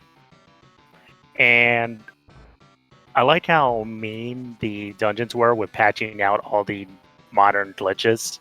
No more Diver Down, no more Spooky, no more Rail Clip and Misery Mire. No more Hera Pot, which I didn't show because I didn't get hookshot until I was done with Hera. Hera Pot, I think, was the most evil of them. It's you think you won, and then it's oh. It never got old watching people pause and kind of process what just happened. I saw that. So I may or may not have a few clips of watching people do that. Signums, he fell for the maze race troll, which is something which makes sense, right? Because on your first play, you may not do maze race. You just go scout the item, or whatever, and then you don't think twice of it. And then you have a race where you need it, or you have to go get that item, or you probably should. And then you just get kind of hecked up by that. And then Signums, I can just see him right there, just trying to process what's going on. And then finally putting it all together. So I'll have to ask him about that. Yeah, that was a good one. I achieved the number one thing I wanted to do with this seed, and that's show off Pacifist Ganon. Yeah. Honestly, Khan did a really great job with that. He's a pretty talented ROM hacker. Yeah, that was very well done.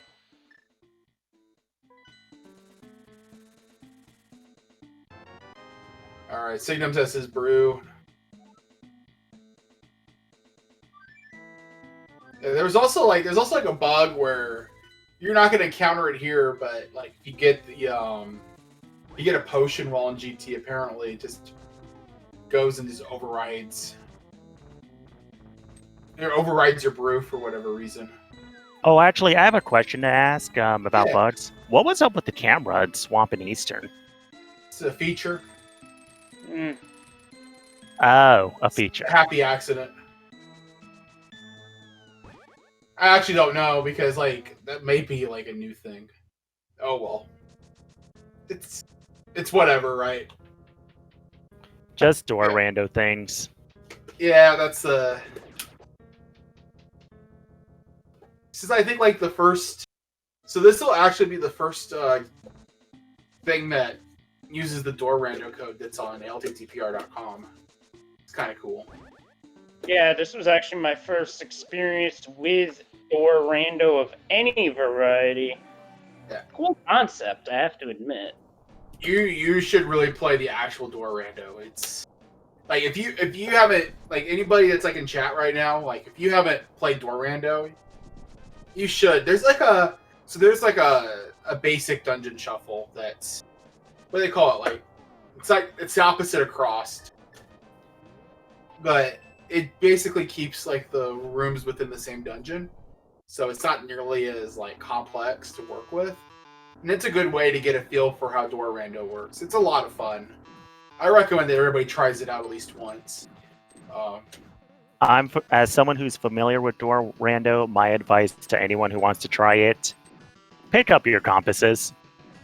Yeah. Oh, and You need them more than ever in door rando. And play play item rando first. Know your rooms.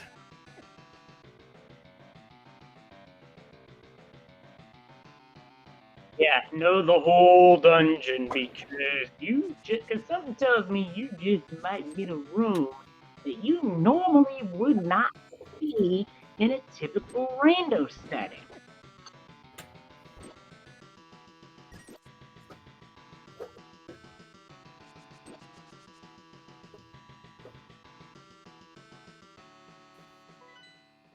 Yeah. Map is not going to help you.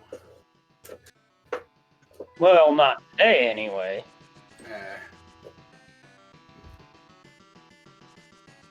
I don't know. So, kind of. I was able to whip up a mystery for this as well.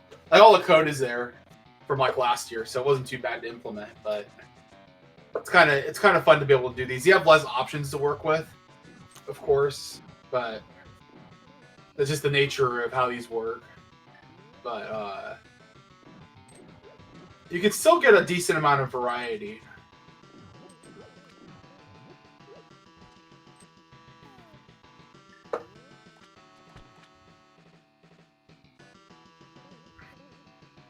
Oh, the Signum, is he playing this blind? Based off his movements, that would be a safe assumption. So this is nice. Interesting. Oh, all right. Now I am interested because I love to see how like people tackle this dungeon because like it's different for everybody. Like everybody's experience with this dungeon is different.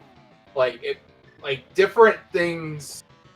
Like some people immediately get the torches, right? They figure that like they understand that, but then get like hung up on the blocks like me. Or some people get hung up on the mimics. Or some people just go in circles.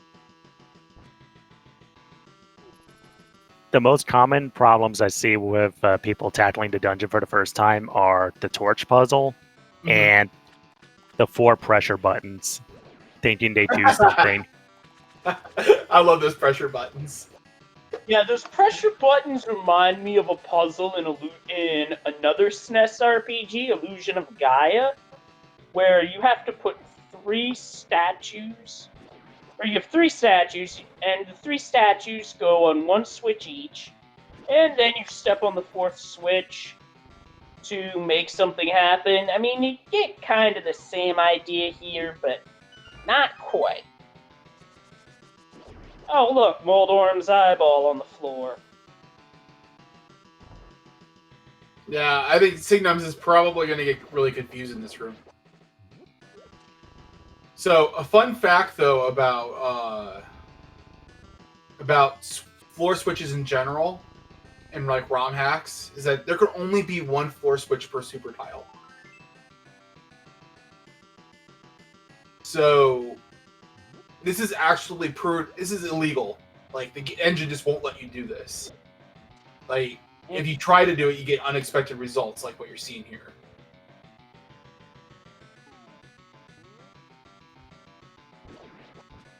At least that's what Zarby told me.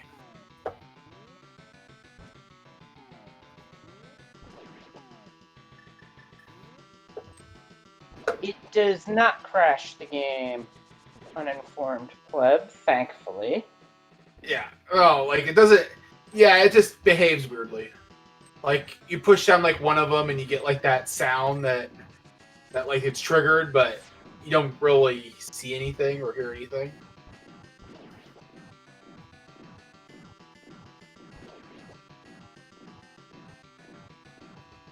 Now, does Signums go back to the other room right away? Nope, shoots the statue, which isn't a bad idea when you think about it, because you have to do that in Pod.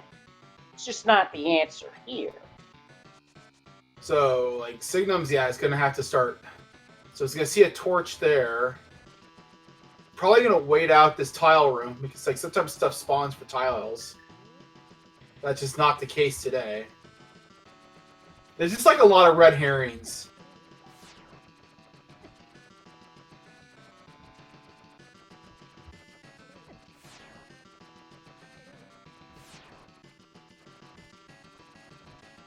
Yeah, Math Turtle. Yeah, basically the entire room is a troll. It's just designed to throw you off.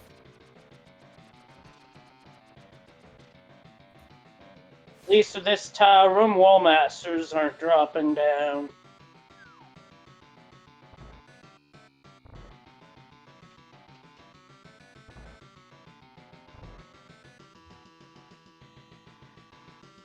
Now, in my defense, in the pit room, with the hookshot pit room, I didn't have Ether Medallion. So it's not like I could see like where the real floor tiles were at.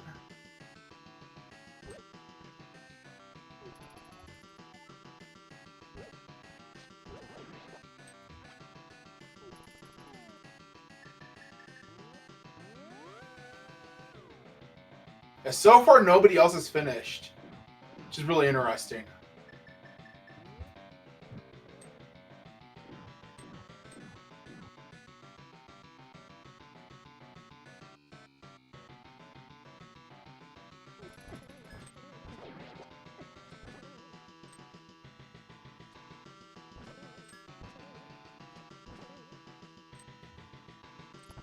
Potentially. And here's that hookshot puzzle. Alright, so he knows to go for Ether. He's going to be able to see these floor tiles. Which is a smart move, even though some of the tiles, admittedly, are a bit of a giveaway.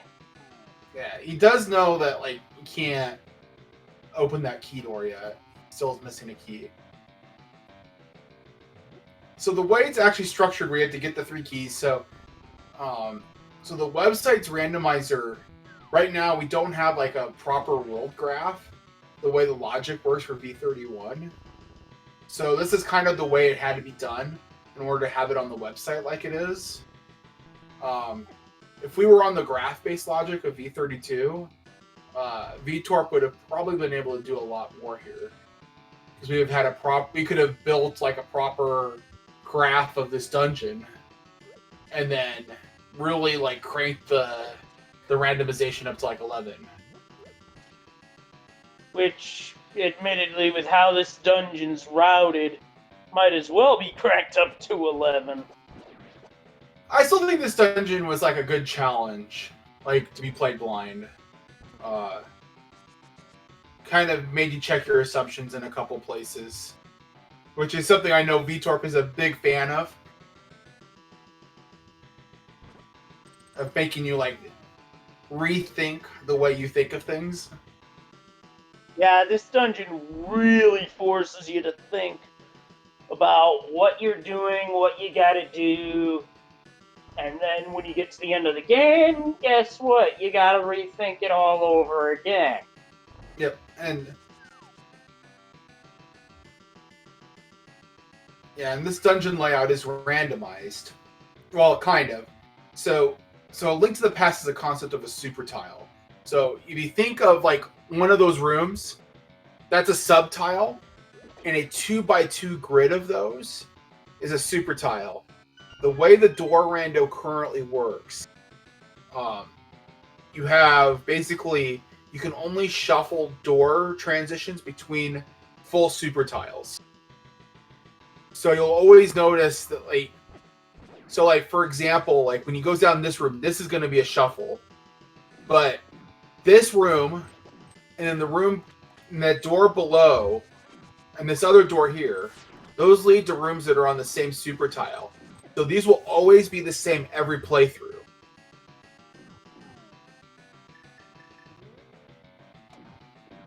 As we cross the 2-hour plateau, we do have one other finisher to pass by along to you all. HXC Jetters has taken second place with a time of 1 hour, 59 minutes, 42 seconds. Cheddars. So I'm like looking at some of the other players in here. Like, so tips in this race. So the Go Mode podcast people, which by the way, great podcast. I'm gonna shout that out because it's a wonderful podcast. They put out an episode every 2 weeks. I'm sure nobody's gonna mind if I shit here. So, I think that's the correct URL for it. I believe you are correct. Yep. So they've got a twice a month show they put out where they just talk about ALTTPR and only ALTTPR. All right, so Signums has the idea here.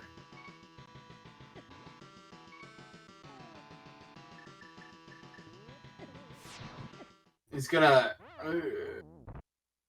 I don't think that was planned out very well.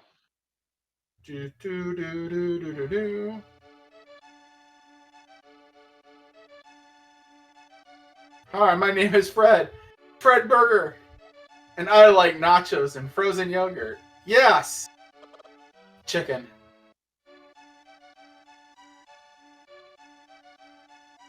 Welcome to Hell, Sig. I'm Becky, the Devil's Advocate. I see this carryover from last year's is here again.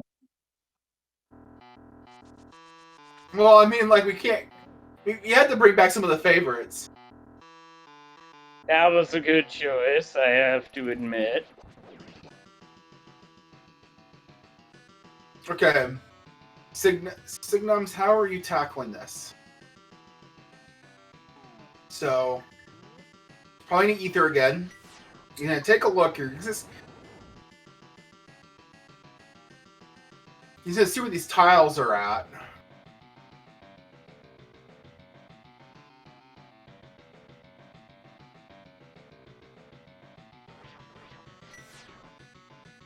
He's gonna take another look just to be certain.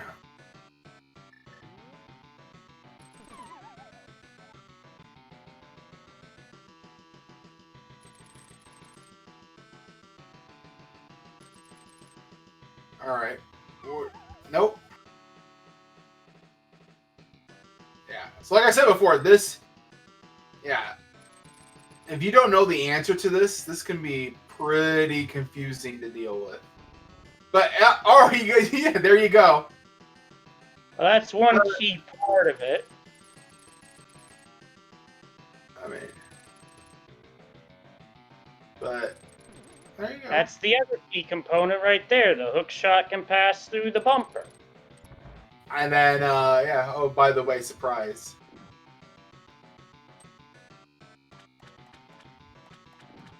I'm assuming this enemy is an unused asset from the vanilla game because I've never seen this enemy in vanilla. Yeah, you'll see that enemy a lot in ROM hacks. and also Randomizer will bring it in. So if you play any Randomizer, you'll recognize the cannon guard. Yeah, but otherwise, it's fully functional, has AI and everything, or well, the what we would call AI in the '90s, I should say. Yeah, that's a fair point right there, because in the 90s, there were limits on what AI could do, especially in the SNES era. N64 era, the AI started getting better because of the better processing and all that. It sort of led to what we now consider modern AI. I believe so, Pleb. The torch Sig- path is what's left, and that is a nasty puzzle. Holy smokes. Yeah, so Signums is now getting thrown off guard by this room.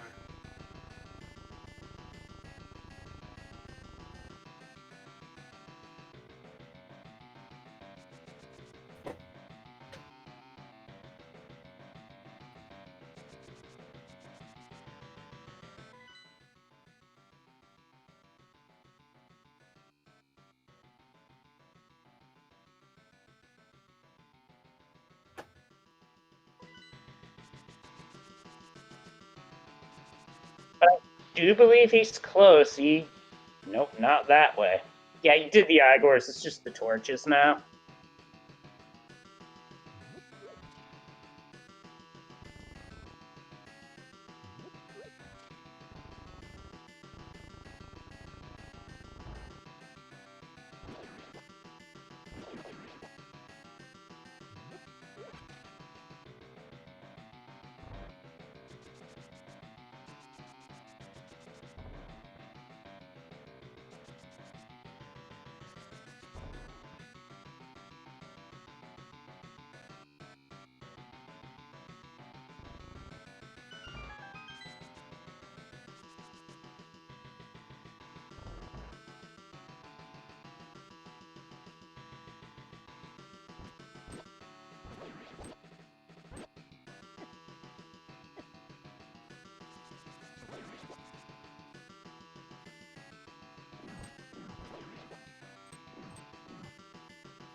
The one thing I did find interesting is that the green Igors looked like they got run over by something. Because honestly, that looks like tread marks. You can't convince me otherwise. Well, the red Igor looked to be getting ready for Christmas.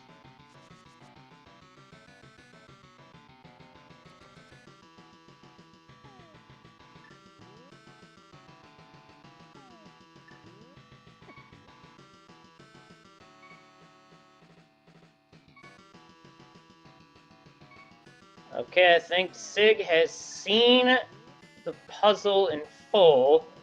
Might want to potion up before trying this next part, just saying.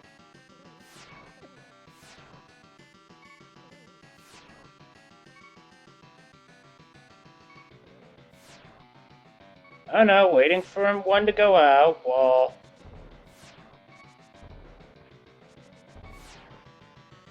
bonking into the wall repeatedly. Unclear as to why. Ow, that hurt. Yeah, that's gonna need a potion up. If you got one.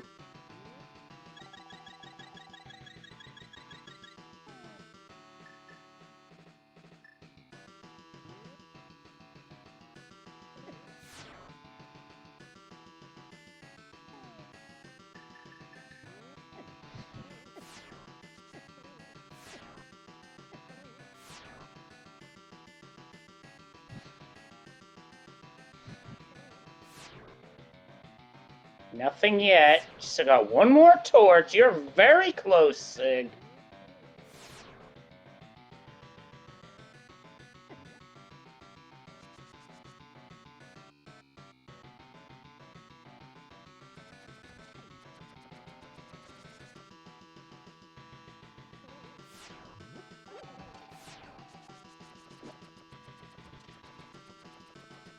I see. Get more magic.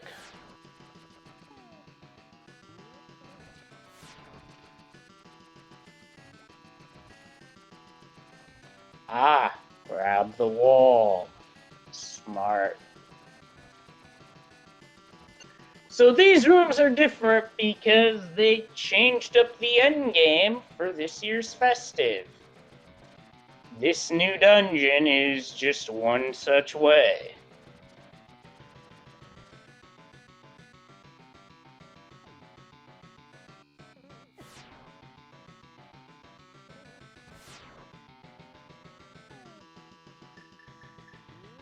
Oh wow, I was muted this entire time. I was saying stuff.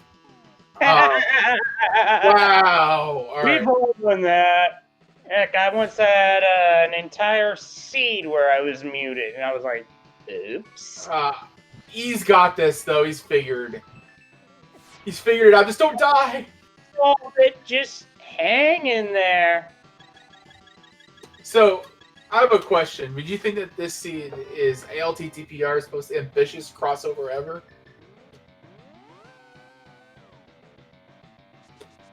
Certainly one of the more interesting and unique ideas that I've seen implemented using the randomizer in some time. Now, last year's Christmas was a lot of fun, don't get me wrong. This might be the most fun festive mode yet. It took me by surprise. Yeah, there was certainly a surprise factor, I will admit.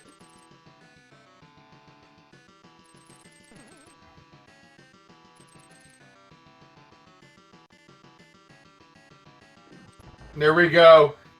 Huzzah! We have solved the puzzle.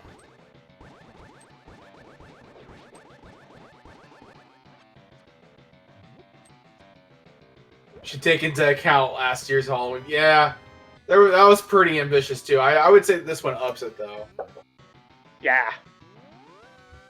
Although last year basically explained why the devs of the original game didn't want Ganon dying while he was in midair, because that triggers a soft lock.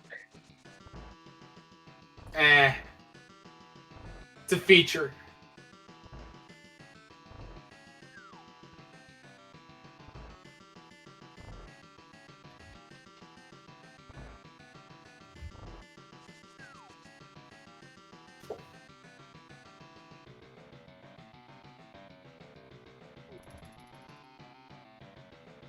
Alright, so I think Signums is going to go for the contents of the chest.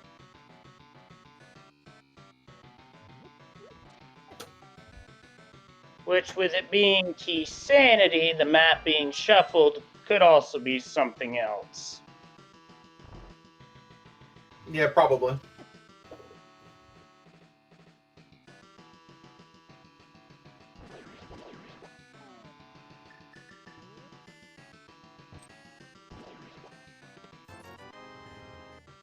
Yep, pocket change.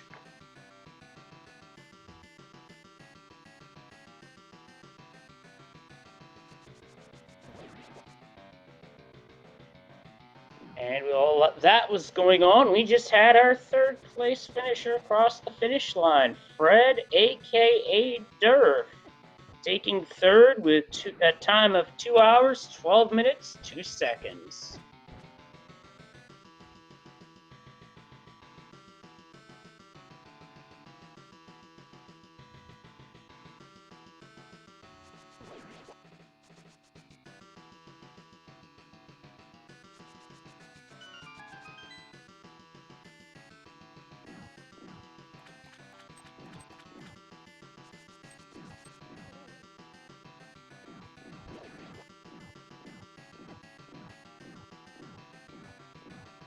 Yeah, the real surprise for this is doing this blind. Yeah, that's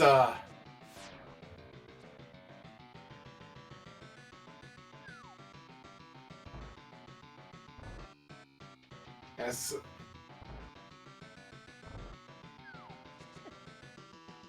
I'm glad at least we got to see one runner work his way through this.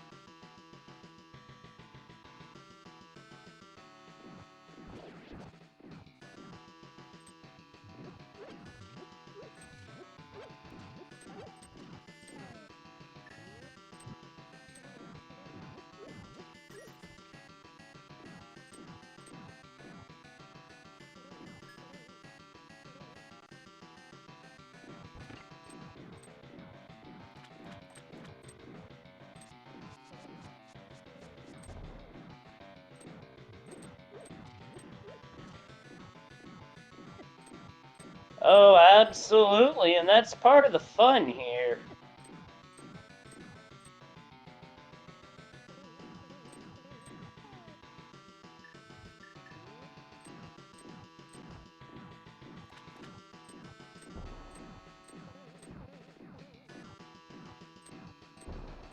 Now, unfortunately, despite that floor appearing to be weak, it won't break.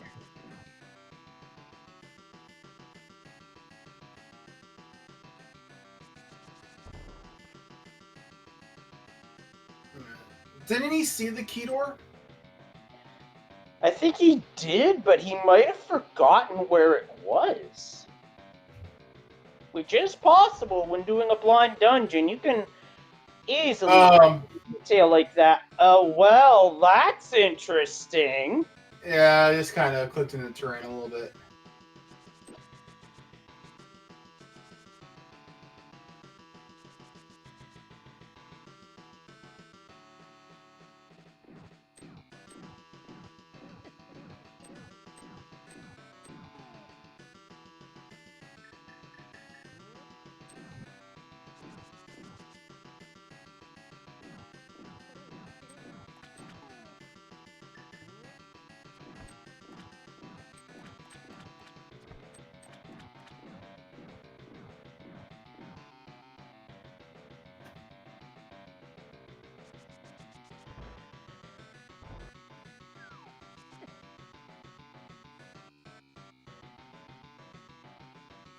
He's on the right path if he goes to the right.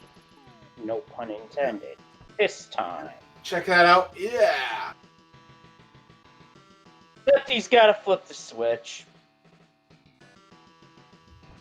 All right. The final puzzle for this dungeon. There's a simple solution, and then there's the not simple solution.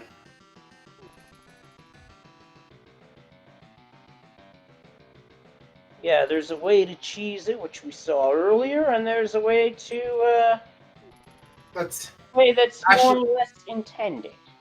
nope. They're both intended. Both the Samaria block and the bomb are intended. At least that's what I was told.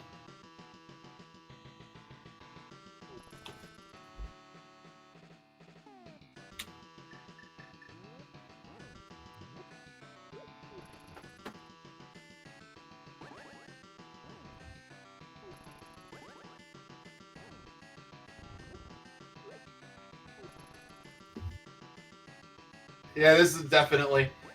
Yeah, what messes you up there is that the conveyor looks like a. Hey, here's Ganon. All right, so what is it? 12 slashes he needs.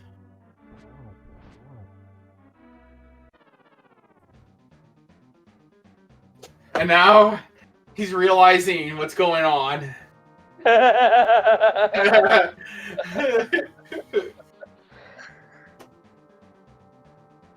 Surprise! Surprise, Undertale.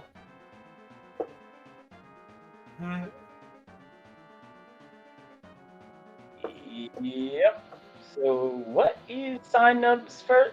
He picks fight, and yeah, you gotta hit the button more towards the center of the menu there to get more damage in. Ganon adds another game to the SMC3 randomizer.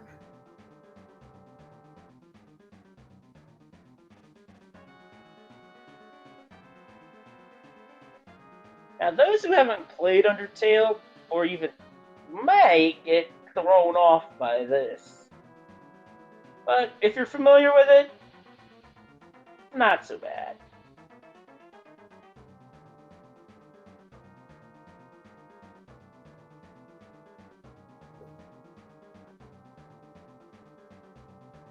I see. So silvers are needed for pacifist.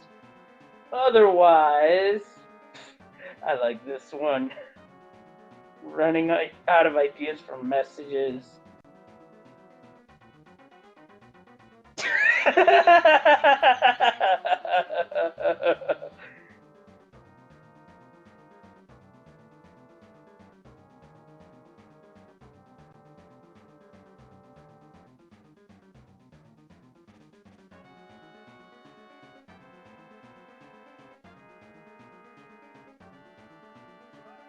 That was a silly one. Ganon makes an unfunny randomizer joke that you've seen 100 million times in the past, many times before. So the items menu is actually your potions, believe it or not. Yes. Like, if Signums did have potions, he'd be able to use them, and they would actually work now. Now that that's been fixed.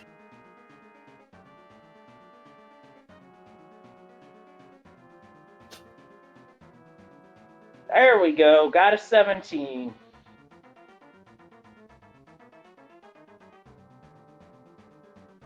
Ganon just does dot.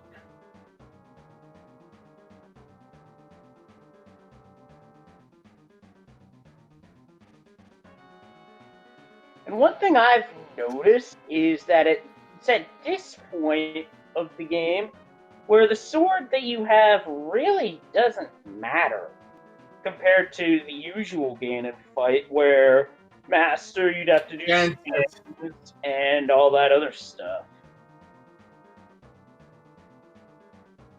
oh no! Oh, that's a lot of damage. Pull some wax out of his ears.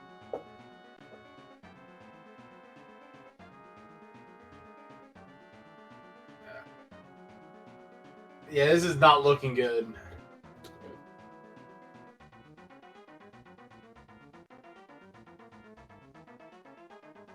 Yeah, text overflow is clever in its own way.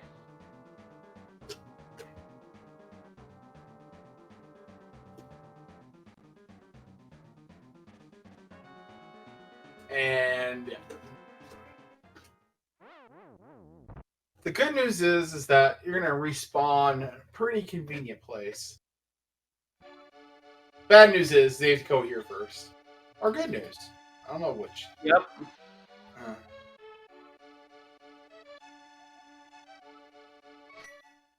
Yeah. So the amount of health that you have actually matters. Because that the more health that you have, I think it's based on your maximum health.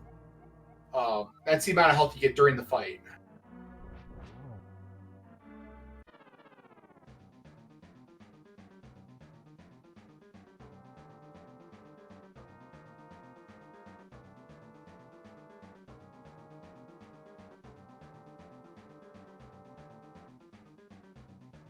Sometimes triggering is slightly too late.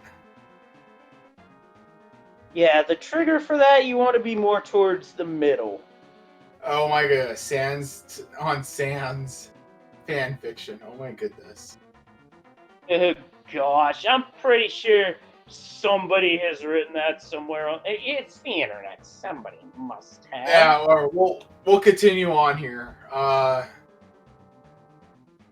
Bats dodged. Yeah, once you get a hang for like the spikes, like the spears aren't too bad to dodge. You just have to dodge them. If that makes any sense. Like, yeah, it makes sense. you know where they're gonna land.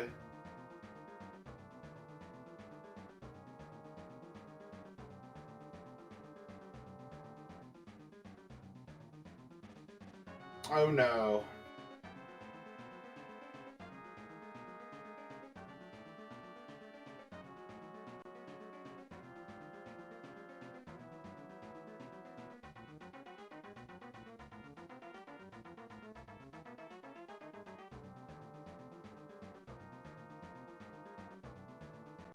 Oh. Oh, careful, hang on.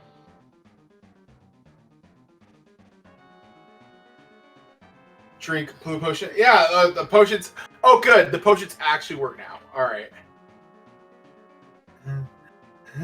They actually spawn back into your inventory. Is what that you're getting at? No, like they actually heal. Ah, even better.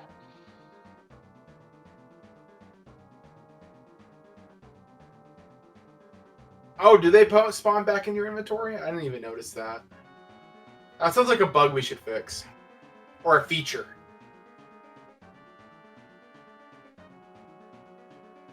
Alright, he's close. Has to be careful. Yep. Yep. Music from Electric Cult Circus. So that text, that is a band that VTorp is in. Oh, nice reference. And it's actually, their music's actually not that bad. I actually kind of like it. If you watch VTorp's dev streams every Saturday morning at about 7 a.m. Central Time, he'll usually have some of that playing. And you also get to watch it program the randomizer. Kind of cool, actually. And speaking of cool, Sig has finished with a time of 2nd place on Restream. 6th place, computer work me. 6th place overall, a time of 2:25:18.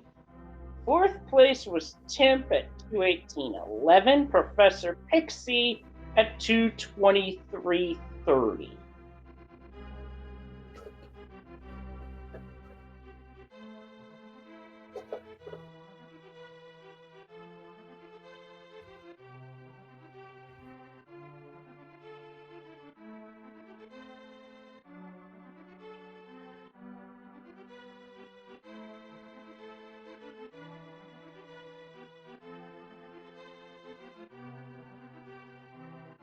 And Signums has added a comment into the racetime.gg room, the comment being LOL.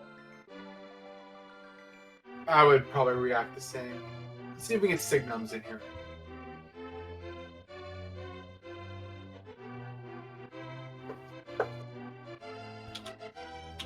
Probably need to do that manually right now. Yeah, the bot's been iffy.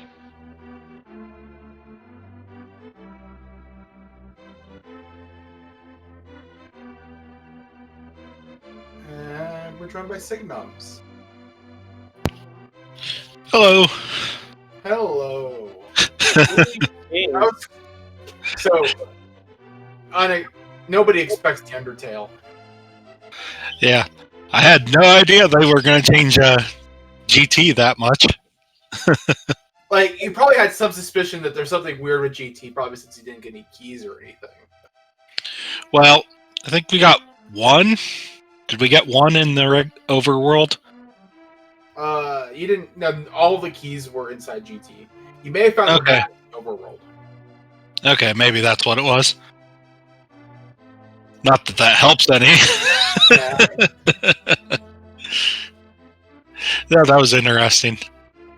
I knew they had done something to change it, but I didn't know what exactly to expect there.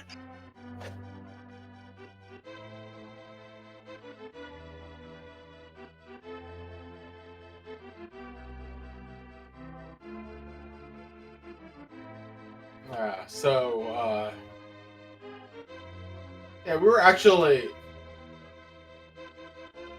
This is pretty. I'm not sure what more I have to say. Like, I didn't know whether or not you were playing it blind.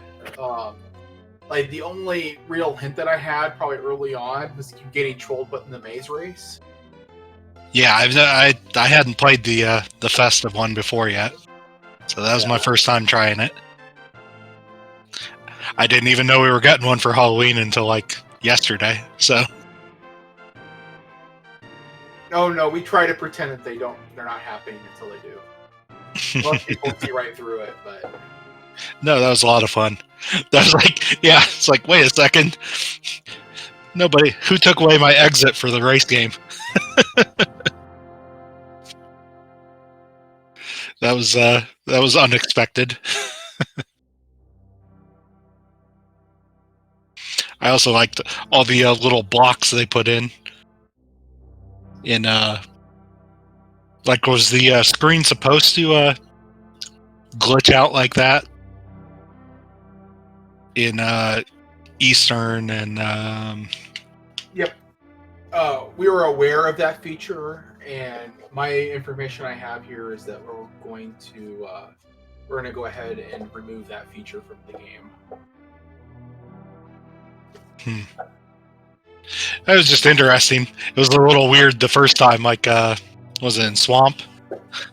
It's like, There wow, was- that's kind of odd, but I guess that keeps people from trying to do the diver down there. Yeah. Did you try to? You didn't have the equipment to Harapot, did you?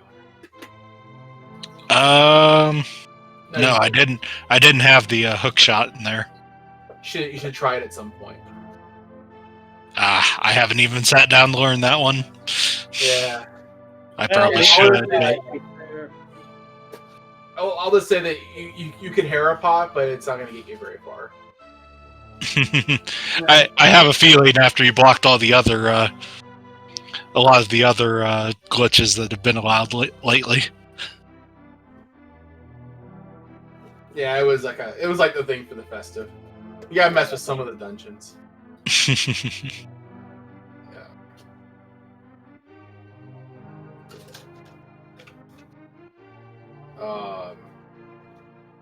I don't think I got anything more to say here. GG's. It was. I'm glad I got at least see one person kind of. So Orange showed us the pacifist ending, and you got to show us the blind play. So it was pretty cool. There's a pacifist ending. I'm surprised by that myself, admittedly. Yeah, there's a pacifist. You just ask him for mercy, I guess. So to find out. Well, not tonight. I'm not going to. That's fair. Understandable. Alright. Yeah, I'm getting a little tired here, so I think should we just wrap it up? Sounds good. For those of you who are not tired yet, coming up in less than a half an hour on Speed Gaming Main is a match in the Kirby 64 100% tournament. I'm not going to be staying up for that, I admit, because I got to work tomorrow, so yeah. Anyway, final thoughts on this mode. I will lead that off by saying that this was a lot of fun, and Synac, you and your team did an outstanding job. I am looking forward to seeing what's next for the next Festive.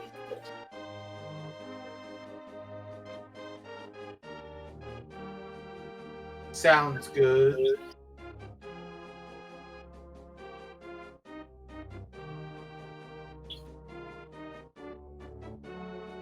Alright, so I've been Synac, and I've been joined by Leslie Pro 04. Have a good night, I guess. And don't forget to follow our runners, the true stars of the show, Orange Kupo and Signums. Put on a heck of a display for us. And yeah, this was a lot of fun, and this is definitely a festive mode that I've been recommending to folks up and down because it's definitely been a fun time. So that being said, for everyone behind the scenes at Speed Gaming, for our tracker, Duo Jackass, and feel free to shoot all three of us to follow as well between the commentary and the tracking if you feel so inclined. And on that note, I say have a good night, have a happy Halloween, stay safe, stay kind to one another, and we'll see you next time.